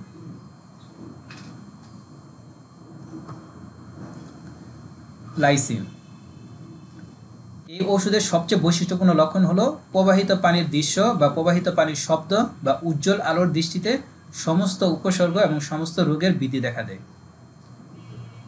লাইসিনের বা হাইড্রোফোবিনামের সবচেয়ে বৈশিষ্ট্যপূর্ণ লক্ষণ হলো প্রবাহিত পানির দৃশ্য, প্রবাহিত পানির দৃশ্য বা প্রবাহিত পানির শব্দ বা উজ্জ্বল আলোর দৃষ্টিতে সমস্ত উপসর্গ এবং সমস্ত রোগের বৃদ্ধি দেখা দেয়। যাদের সমস্যাগুলো প্রবাহিত পানির শব্দ বা প্রবাহিত পানির দৃশ্য দেখলে বৃদ্ধি পায় বা কোনো উজ্জ্বল আলোতে তাকালে তাদের সমস্যাগুলো বৃদ্ধি পায়, তাদের জন্য লাইসিন বা হাইড্রোফোবিনাম ভালো কাজ করবে। এর সমস্ত লক্ষণগুলো এই বিশেষত্বকে কেন্দ্র করে, মানে তাদের যত সমস্যা আছে সব সমস্যাই এই লক্ষণগুলোকে কেন্দ্র করে দেখা দেয়। উন্মাদনা, মাথা ব্যথা, মাথা ঘোরা, দাঁত ব্যথা, উদ্রাময়, ডিপথিরিয়া, গলা ব্যথা এবং প্রায় প্রতিটি অভিযোগ যেখানে লাইসিন নির্দেশিত হয় সেখানে এই লক্ষণটি সবচেয়ে গুরুত্বপূর্ণ স্থান পায়। অর্থাৎ তাদের সকল সমস্যা প্রবাহিত পানির দৃশ্য বা প্রবাহিত পানির শব্দ বা উজ্জ্বল আলোর দৃষ্টিতে বৃদ্ধি পায়। তাদের মধ্যে পাগল হয়ে যাওয়ার ভয় দেখা দেয়। উজ্জ্বল আলো, পানি বা আয়না থেকে প্রতিফলিত আলোর কারণে তাদের খিঁচুনি দেখা দেয়, মানে প্রতিফলিত আলোতে তাদের খিঁচুনি দেখা দেয়। এমনকি হালকা স্পর্শ বা বাতাসের প্রবাহের দ্বারা এটি প্ররোচিত হতে পারে। তাদেরকে হালকা স্পর্শ করলে বা বাতাসের প্রবাহ তাদের খিঁচুনি দেখা দিতে পারে। প্রবাহিত পানি দেখলে প্রস্রাব করার ইচ্ছা হয়, প্রবাহিত পানি দেখলে তাদের প্রস্রাব করার ইচ্ছা হয়। তাদের সূর্যের তাপ সহ্য হয় না। এটি জরায়ুর স্থানচ্যুতির দীর্ঘস্থায়ী কেসে একটি মূল্যবান ওষুধ। লাইসিন বা হাইড্রোফোবিনাম জরায়ুর স্থানচ্যুতির দীর্ঘস্থায়ী কেসে খুব মূল্যবান একটি ওষুধ, যে আপনি তাকে বিভিন্ন ওষুধ দিচ্ছেন, কোনো ওষুধেই আরোগ্য হচ্ছে না, রোগিনী দীর্ঘদিন যাবৎ জরায়ুর স্থানচ্যুতির সমস্যায় ভুগতেছে, তখন তার জন্য লাইসিন বা হাইড্রোফোবিনাম খুব ভালো কাজ করবে। যখন সে পানি ঢালার বা পানি প্রবাহের শব্দ শুনে বা দেখে তখন সে খুব খিটখিটে নার্ভাস হয়ে যায়। এটি মলত্যাগের জন্য ইচ্ছা এবং অন্যান্য অসুস্থতা সৃষ্টি করে। যখন সে পানি ঢালার বা পানি প্রবাহের শব্দ শুনে বা দেখে তখন সে খিটখিটে হয়ে যায়, নার্ভাস হয়ে যায়, তখন তার মলত্যাগেরও ইচ্ছা হইতে পারে, মানে মলের ব্যাগ হইতে পারে। পানি ঢালার শব্দে বা পানি প্রবাহের শব্দে তার মলত্যাগের ইচ্ছা হইতে পারে বা তার অন্যান্য যে কোনো সমস্যা দেখা দিতে পারে। কুকুর কামড়ালে কুকুর পাগল হোক বা না হোক রোগীকে লাইসিন নসুরটি দিতে হবে। যদি কাউকে কুকুর কামড় দেয়, কুকুরটা পাগল হোক বা না হোক, তাকে লাইসিন নসুরটি দিতে হবে। ডাক্তার গিবসন বলেন, এই ধরনের কামড় বা এমনকি সামান্য আঁচড় বা ঘর্ষণ ঘটলে বিলম্ব না করে এটি প্রয়োগ করা উচিত। কুকুরের কোনো আঁচড় লাগলো বা কুকুরের সাথে কোনো ঘর্ষণ লাগলো, তখন বিলম্ব না করে তাকে লাইসিন দিতে হবে। অতিরিক্ত সতর্কতা হিসেবেও এই নসুরটি দেওয়া যেতে পারে। এখন রোগীর আঁচড় লাগছে না না লাগছে আপনি নিশ্চিত হইতে পারতেছেন না, তখন আপনি অতিরিক্ত সতর্কতা হিসেবে লাইসিন বা হাইড্রোফোবিনামের ডোজ দিতে পারেন। একটা উডবেরি বলেছেন, মধ্য শতাব্দীতে মহিলাদের যৌন সমস্যায় ম্যাডোইনাম বা সিফিলিনামের প্রয়োজন হতে পারে। একটা উডবেরি বলেছেন, মধ্য শতাব্দীতে মহিলাদের যৌন সমস্যায় ম্যাডোইনাম বা সিফিলিনামের প্রয়োজন হতে পারে। অথবা যদি খিঁচুনি থাকে এবং রোগী লম্পট চিন্তা নিয়ে রাত জেগে থাকে তাহলে লাইসিন বিবেচনা করতে হবে। অথবা যদি খিঁচুনি থাকে এবং রোগী লম্পট চিন্তা নিয়ে রাত জেগে থাকে তাহলে লাইসিন বিবেচনা করতে হবে। প্রথম অবস্থায় লাইসিনের রোগীরা অত্যন্ত সংবেদনশীল থাকে, শোনার প্রতি, দেখার প্রতি এবং গন্ধের প্রতি। প্রথম দিকে লাইসিনের রোগীরা অত্যন্ত সংবেদনশীল থাকে, শোনার প্রতি, দেখার প্রতি এবং গন্ধের প্রতি। সে পৃথিবীটাকে উপভোগ করতে পছন্দ করে না। সে ফুলের ঘ্রাণ, উজ্জ্বল আলো এবং শব্দ পছন্দ করে না, তাই সে কিছুই করতে পারে না। ধীরে ধীরে সে আত্মকেন্দ্রিক হয়ে যায়, নিজেকে সব কিছু থেকে সরিয়ে নেয়, কারণ সে কোনো কিছু তো মেনে নিতে পারে না। সাধারণ ফুলের ঘ্রাণ, উজ্জ্বল আলো, শব্দ, এই সকল সব কিছুর প্রতি তার একটা সংবেদনশীলতা থাকে। এই জন্য সে নিজেকে আত্মকেন্দ্রিক করে ফেলে, নিজেকে সব কিছুতে সরিয়ে নেয়। সে দেখে তার পরিবার, তার আত্মীয় স্বজন জীবনকে উপভোগ করছে, কিন্তু সে তা পারছে না, এই জন্য সে হিংসুটে হয়ে যায়। এটি হলো সাইকোটিক লাইসিন। আরও সময় অতিবাহিত হওয়ার পর লাইসিন আক্রমণাত্মক, উন্মাদ, হিংস্র হয়ে ওঠে, নিজেকে আঘাত করে, অন্যকে আঘাত করে, যৌন নিপীড়ন করে, তখন সে সিফিলিটিক লাইসিনে পরিণত হয়। অর্থাৎ লাইসিন সাইকোটিক হতে পারে, মানে সিফিলিটিকও হতে পারে। লাইসিনের রোগীরা সকল পর্যায়ে ঘ্রাণ, টেস্ট, শ্রবণ, দৃষ্টির প্রতি অত্যন্ত সংবেদনশীল থাকে। লাইসিনের রোগীরা সকল পর্যায়ে, মানে সে যে কোনো পর্যায়ে থাকুক না কেন, সকল পর্যায়ে ঘ্রাণ, টেস্ট, শ্রবণ, দৃষ্টির প্রতি অত্যন্ত সংবেদনশীল থাকে। তাদের বড় বড়ি গিলতে বড় অসুবিধা হয়। লাইসিনের রোগীরা কিন্তু বড় বড়ি গিলতে পারে না, বড় ট্যাবলেট যেগুলো আছে এগুলো গিলতে পারে না, তাদের গিলতে কষ্ট হয়। প্রচুর লালাস্রাব হওয়ার প্রধান ওষুধগুলো হলো ব্রাইটাকার, ডালকামরা, গ্রেনেটাম, ল্যাকটিক অ্যাসিড, লাইসিন। যাদের মুখ দিয়ে প্রচুর লালাস্রাব হয় তাদের জন্য এই 5টা ওষুধ ভালো কাজ করবে। ব্রাইটাকার, ডালকামরা। ডালকামরা হলো শ্বাস প্রশ্বাসের সমস্যার সাথে যদি কারো মুখ দিয়ে লালাস্রাব হয় তাহলে তার ওষুধ হবে ডালকামরা। যে সকল শিশুদের কৃমি সমস্যা আছে তাদের যদি মুখ দিয়ে লালাস্রাব হয় তাহলে তাদের জন্য গ্রেনেটাম ভালো কাজ করবে। আর যাদের মুখে পানি আসার ফলে মুখ দিয়ে লালাস্রাব হয় তাদের জন্য ল্যাকটিক অ্যাসিড ভালো কাজ করবে। যাদের বারবার ওয়াটার ব্রাশ হয়, যে মুখে পানি চলে আসে, তাদের যদি লালাস্রাব দেখা দেয় তাহলে তাদের জন্য ল্যাকটিক অ্যাসিড ভালো কাজ করবে। আর লাইসিন হলো তাদের সবসময় লালাস্রাবের সাথে থুতু ফেলার প্রবণতা দেখা দেয়। তাদের মুখ দিয়ে লালাস্রাব হয় সবসময়, এর সাথে তাদের বারবার থুতু ফেলার একটা প্রবণতা দেখা দেয়। পাগল হয়ে যাওয়ার ভয়ের প্রধান 4টি ওষুধ হলো ক্যালকিরাকাব, সিমিসিভিগা, লাইসিন, ম্যানসিনেলা। ক্যালকিরাকাব, সিমিসিভিগা, লাইসিন এবং ম্যানসিনেলা, এই 4টা ওষুধের রোগীরা সবসময় ভয় পায় যে তারা পাগল হয়ে যাবে। ম্যানসিনেলার 3টি গুরুত্বপূর্ণ ব্যবহার। ছোট একটা মেডিসিন, 3টা লক্ষণ যদি মনে রাখতে পারেন তাহলে কিন্তু ম্যানসিনেলা ব্যবহার করতে পারবেন। মানে এই 3টা লক্ষণেই ম্যানসিনেলা ব্যবহার হয়। 1 নাম্বার হলো বয়ঃসন্ধিকালে বা ঋতুলোপকালে পাগল হয়ে যাওয়ার ভয়। বয়ঃসন্ধিকালে বা ঋতুলোপকালে পাগল হয়ে যাওয়ার ভয়ে ম্যানসিনেলা ভালো কাজ করে। যদি কোনো রোগী বলে যে বয়ঃসন্ধিকালে আইসা বললো যে এখন তার ঋতুস্রাব শুরু হয়েছে, এখন সে ভয় করতেছে যে সে পাগল হয়ে যাবে, বা তার ঋতুলোপকাল চলতেছে, এই সময় যদি সে ভয় করে যে সে পাগল হয়ে যাবে, তাহলে তার জন্য ম্যানসিনেলা ভালো কাজ করবে। যদি কারো দেহে বৃহৎ আকারের ফুসকা পড়ে, বৃহৎ আকারের ফুসকা মানে এটা এটা গরম পানি বা আগুনের কারণে না, যদি এমনিতেই কারো শরীরে বড় ধরনের ফুসকা পড়ে তাহলে তার ওষুধ হবে ম্যানসিনেলা। এটা কিন্তু খুব গুরুত্বপূর্ণ একটা মেডিসিন। অনেকের শরীরে এমন বড় বড় ফুসকা দেখা দেয়, তাদের জন্য ম্যানসিনেলা খুব ভালো কাজ করবে। যদি কারো একই রোগের পর চুল পড়ে, তাদের ক্ষেত্রে ম্যানসিনেলা খুব ভালো কাজ করে। যেমন কারো জ্বর হয়েছে, জ্বর ভালো হওয়ার পর থেকে তার চুল পড়া শুরু হয়ে গেছে, তাহলে তাদের জন্য ম্যানসিনেলা খুব ভালো কাজ করবে। একই যে কোনো রোগের পর যদি চুল পড়ে তাহলে তাদের জন্য ম্যানসিনেলা ভালো কাজ করবে। Radium bromide. রেডিয়াম ব্রোমাইডের রোগীদের সারা শরীরে তীব্র ব্যথা দেখা দেয়, যা তাকে অস্থির করে তোলে। রেডিয়াম ব্রোমাইডের রোগীদের সারা শরীরে তীব্র ব্যথা দেখা দেয়, যা তাকে অস্থির করে তোলে। ব্যথা উপশমের জন্য এপাশ ওপাশ করে, ব্যথা উপশমের জন্য সে এপাশ ওপাশ করে বা দুলতে থাকে। সারা শরীরে সূচফোঁটা বা বৈদ্যুতিক শকের সাথে আগুন লাগানোর অনুভূতি দেখা দেয়।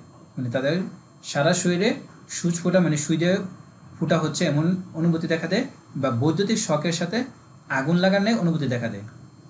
তাদের মধ্যে উদ্বেগ, ভয়, আশঙ্কা দেখা দেয়, যেন কিছু গড়তে চলেছে। অন্ধকারে একা থাকার ভয়। বিছানা থেকে ওঠার সময় মাথা ঘোরায়। যখন দাঁড়িয়ে থাকে তখন বাম দিকে পড়ে যাওয়ার প্রবণতা দেখা দেয়। তারা যখন দাঁড়িয়ে থাকে তখন তারা বাম দিকে পড়ে যাওয়ার একটা প্রবণতা দেখা দেয়। তখন কোনো কিছুর সাহায্য নিতে হয়। মাথা ঘোরা, শুয়ে পড়লে, গরম পানিতে গোসল করলে এবং খোলা বাতাসে গেলে উপশম হয়, আর ওঠার সময় বৃদ্ধি পায়। মুখের লালা বৃদ্ধি পাওয়ার সাথে মুখের মধ্যে একটি অদ্ভুত ধাতব বস্তুর স্বাদ দেখা দেয়। মুখের তালুতে অত্যাধিক শুকনো অনুভূতি দেখা দেয়। তাদের মুখের তালুতে অত্যাধিক শুকনো অনুভূতি দেখা দেয়, যা অল্প পরিমাণে ঠান্ডা পানি পান করলে উপশম হয়। তাদের মুখে একটা শুষ্কতা দেখা দেয় প্রচণ্ড পরিমাণে। তখন যদি তারা অল্প পরিমাণে ঠান্ডা পানি পান করে তাহলে তাদের এই শুষ্কতা দূর হয়ে যায়। দিনের বেলা প্রস্রাব করতে কষ্ট হয়। দিনের বেলা প্রস্রাব করতে কষ্ট হয়। প্রস্রাব আসার জন্য মাঝে মাঝে অপেক্ষা করতে হয়। প্রস্রাবের মধ্যে ইট ধুলোর তলানি পড়ে। প্রস্রাবে অ্যালবুমিনের হালকা চিহ্ন দেখা দেয়। হার্ট অঞ্চলে টাইট এবং সংকোচনের অনুভূতি দেখা দেয়। রেডিয়াম ব্রোমাইডের রোগীদের হার্ট অঞ্চলে টাইট এবং সংকোচনের অনুভূতি দেখা দেয়, যা খোলা বাতাসে উপশম হয়। হার্ট অঞ্চলে তীক্ষ্ণ ব্যথা দেখা দেয়, যা হাঁটলে উপশম হয়। মানে তাদের হার্ট অঞ্চলে টাইট বা সংকোচনের অনুভূতি খোলা বাতাসে উপশম হয়, আর হার্ট অঞ্চলে তীক্ষ্ণ ব্যথা হাঁটলে উপশম হয়।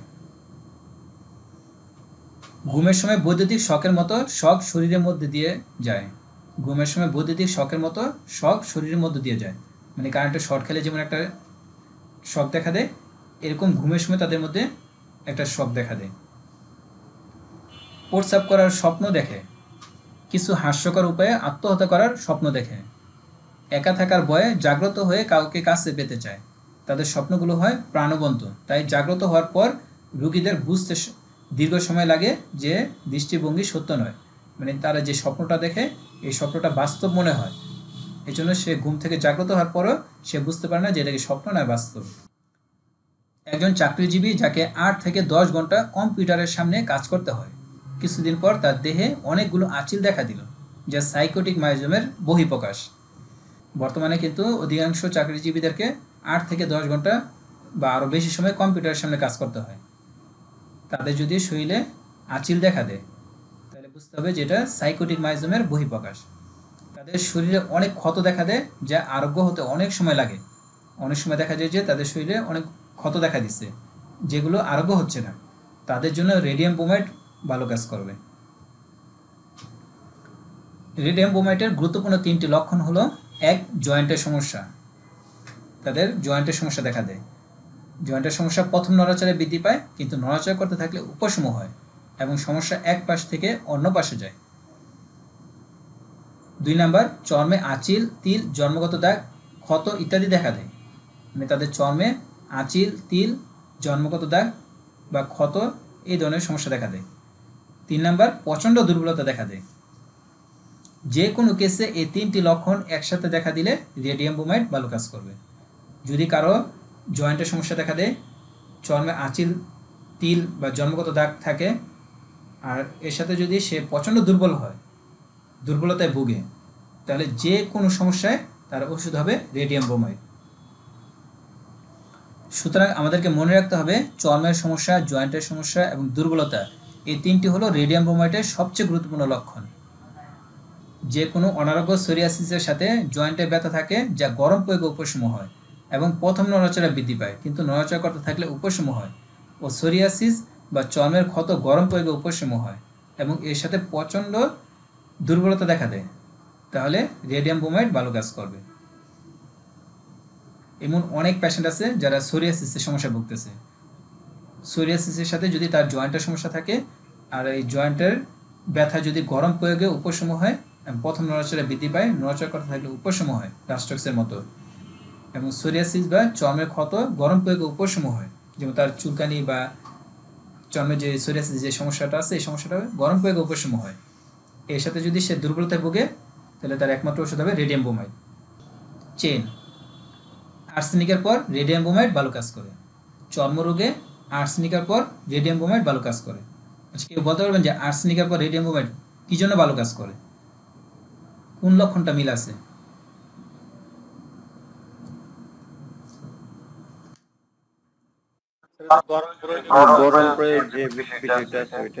হ্যাঁ, গরম, যেমন চর্মের সমস্যা গরম প্রয়োগে উপশম হয়, আর্সেনিক অ্যালবাম মেন ওষুধ।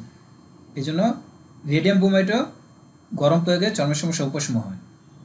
এই জন্য বলা হয়েছে যে আর্সেনিকের পর রেডিয়াম ব্রোমাইড ভালো কাজ করে। চর্মরোগে আর্সেনিক অ্যালবামের পর রেডিয়াম ব্রোমাইড ভালো কাজ করে, কারণ উভয় ওষুধে চর্মে জ্বালা পোড়া গরম প্রয়োগে উপশম হয় এবং উভয় ওষুধে প্রচুর দুর্বলতা দেখা দেয়। এই দুইটাই কিন্তু আর্সেনিক আছে, রেডিয়াম ব্রোমাইড আছে।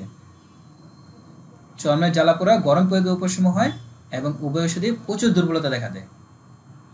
অনেক সময় দেখা যায় আর্সেনিক দেওয়ার পর রুগী ভালো আছে কিন্তু সম্পূর্ণ আরোগ্য হচ্ছে না, তখন তাকে রেডিয়াম ব্রোমাইড দিলে রুগী সম্পূর্ণ আরোগ্য হয়। অনেক সময় দেখা যায় আর্সেনিক দিলেন, আর্সেনিক দেওয়ার পর রুগী ভালো আছে কিন্তু সম্পূর্ণ আরোগ্য হচ্ছে না, তখন তাকে রেডিয়াম ব্রোমাইড দিলে রুগী সম্পূর্ণ আরোগ্য হবে। ক্লিনিক্যাল টিপস, যোনিপথের চুলকানির ফলে যদি যোনিপথ আগুনের ন্যায় জ্বলে লাল হয়ে যায় এবং গরম প্রয়োগে উপশম হয়, তাহলে রেডিয়াম ব্রোমাইড ভালো কাজ করে। খুব গুরুত্বপূর্ণ একটা ক্লিনিক্যাল টিপস। অনেক মা বোনদের কিন্তু এই সমস্যাটা দেখা দেয় যে যোনিপথের চুলকানির ফলে যোনিপথ আগুনের ন্যায় জ্বলে লাল হয়ে যায় এবং গরম প্রয়োগে উপশম হয়, তাদের জন্য রেডিয়াম ব্রোমাইড খুব ভালো কাজ করবে। ডক্টর কোপল্যান্ড, ক্যাম্প, সাইরে এবং ইস্টার্নস, মানে এই 4 জন বড় বড় ডাক্তার বলতেছেন যে রেডিয়াম ব্রোমাইডের ষষ্ঠ শক্তি ব্যবহারের বিরুদ্ধে সতর্ক করেছেন। 4 জন ডাক্তার রেডিয়াম ব্রোমাইডের ষষ্ঠ শক্তি ব্যবহারের বিরুদ্ধে সতর্ক করেছেন, কারণ এটি অত্যন্ত শক্তিশালী এবং অপ্রতিরোধ্য উত্তেজনা সৃষ্টি করতে পারে। মানে যদি আমরা রেডিয়াম ব্রোমাইড 6 কাউকে দেই তাহলে সেটা অত্যন্ত শক্তিশালী এবং অপ্রতিরোধ্য উত্তেজনা সৃষ্টি করতে পারে, মানে রোগীর সমস্যাটা মারাত্মকভাবে বৃদ্ধি করতে পারে, যেটা কোনোভাবে কমানো সম্ভব হবে না। তারা 12 শক্তি ব্যবহারের সুপারিশ করেছেন, মানে অন্তত 12 শক্তির নিচে এটা ব্যবহার করা যাবে না। আমরা সাধারণত 30 ব্যবহার করি, মানে ভুলেও যাতে 6 শক্তিটা ব্যবহার না করি। কেলিকার্ব, কেলিকার্বের প্রধান 3টি ওষুধ হলো ঘাম, পিঠে ব্যথা, দুর্বলতা। কেলিকার্বের প্রধান 3টি লক্ষণ হলো ঘাম, পিঠে ব্যথা, দুর্বলতা। কেলিকার্বের ক্রিয়াস্থল হলো জয়েন্ট, পিঠ, শ্বাস প্রশ্বাস এবং কিডনি। কেলিকার্বের ডান ফুসফুসের নিচের লোব আক্রান্ত হয় এবং তাতে সূচ বৃদ্ধ করার ন্যায় ব্যথা দেখা দেয়। কেলিকার্বের ডান ফুসফুসের নিচের লোব আক্রান্ত হয় এবং তাতে সূচ বৃদ্ধ করার ন্যায় ব্যথা দেখা দেয়। কেলিকার্বের রোগীরা যখন কাশি দেয় তখন তার কফ মুখ থেকে উড়ে বের হয়ে আসে। কেলিকার্বের রোগীরা যদি কাশি দেয় তাহলে তাদের কফটা মুখ থেকে উড়ে বের হয়ে আসে। এই লক্ষণটি চেলিডোনিয়াম এবং বিডিয়াগাতেও আছে। চেলিডোনিয়াম, বিডিয়াগা এবং কেলিকার্ব এই 3টা ওষুধের রোগীরা যখন কাশি দেয় তখন তাদের কফটা মুখ থেকে উড়ে বের হয়ে আসে। মনে রাখতে হবে সকল কার্বন ওষুধ শীতকাতর হয়। কেলিকাপের রোগীরা অ্যাজমার সাথে প্রচুর হলদে শ্লেষ্মা দেখা দেয়। কেলিকাপের রোগীদের অ্যাজমার সাথে প্রচুর হলদে শ্লেষ্মা দেখা দেয়।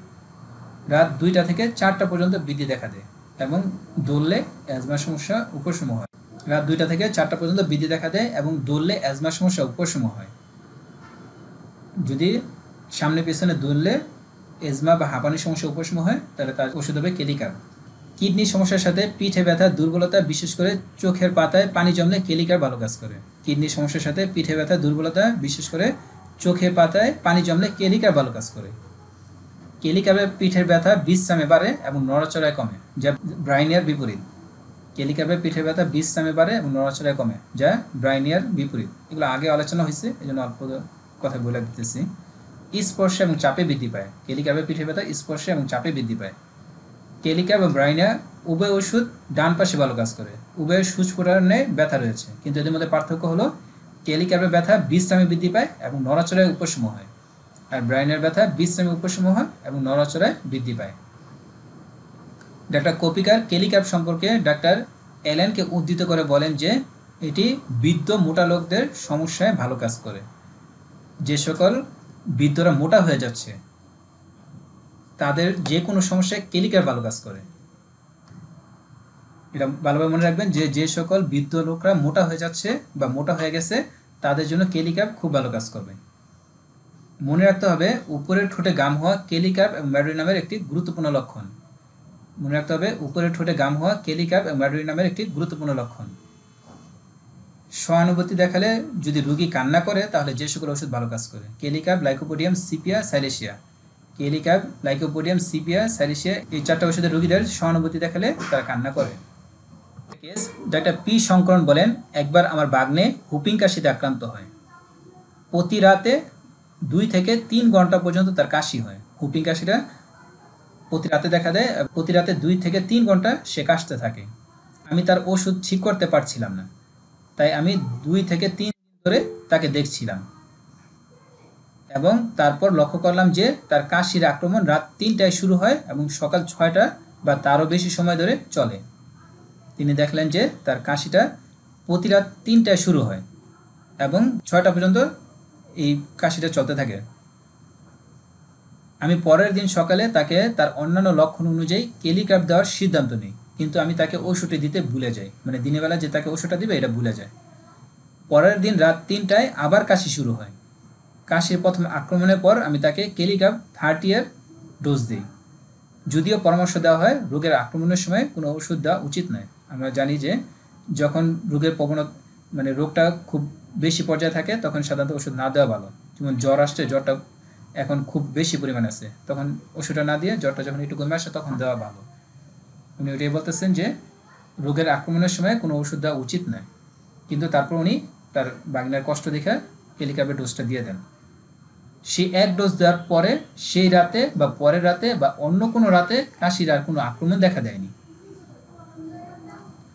আমার মনে আছে যে পরের কয়েক বছর ধরে তার কাশির কথা শুনি নাই। মানে এই 1 ডোজ যে কেলিকাপ দিছে এরপর থেকে আর কখনো তার এই কাশিটা দেখা দেয়নি। সুতরাং যে কোনো ঔষধের বৃদ্ধির সময় খুবই গুরুত্বপূর্ণ।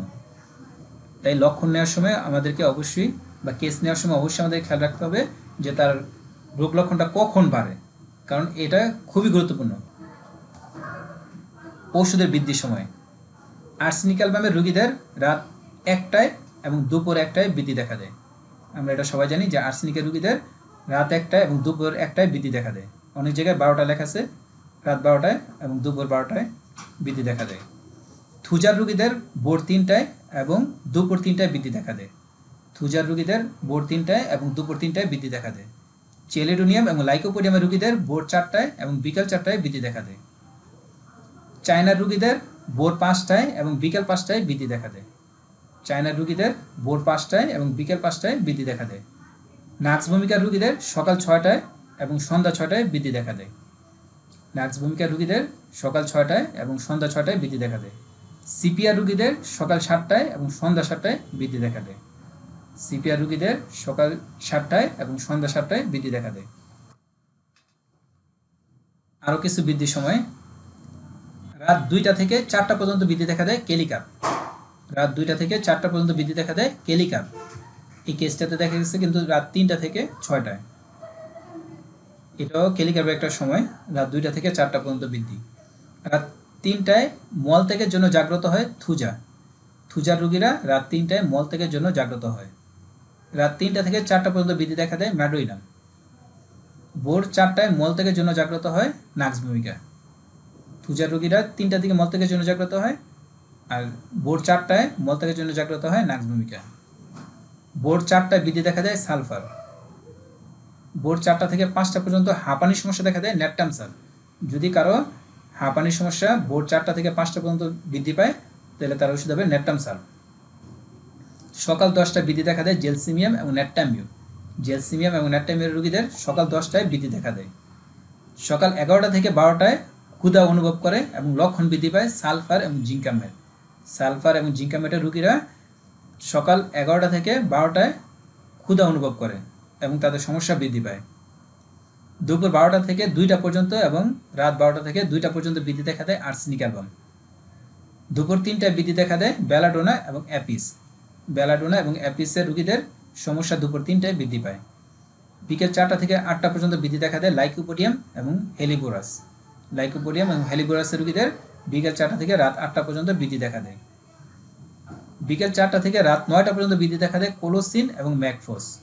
সাধারণত পেটের ব্যথা, কোলোসিন এবং ম্যাকফোসের রোগীদের পেটের ব্যথা বিকেল 4টা থেকে রাত 9টা পর্যন্ত বৃদ্ধি দেখা দেয়। রাত 9টায় বৃদ্ধি দেখা দেয় ক্যামোমিলা। ক্যামোমিলা রোগীদের রাত 9টায় বৃদ্ধি দেখা দেয়। আচ্ছা, আজকে এই পর্যন্ত। কারো কোনো প্রশ্ন আছে?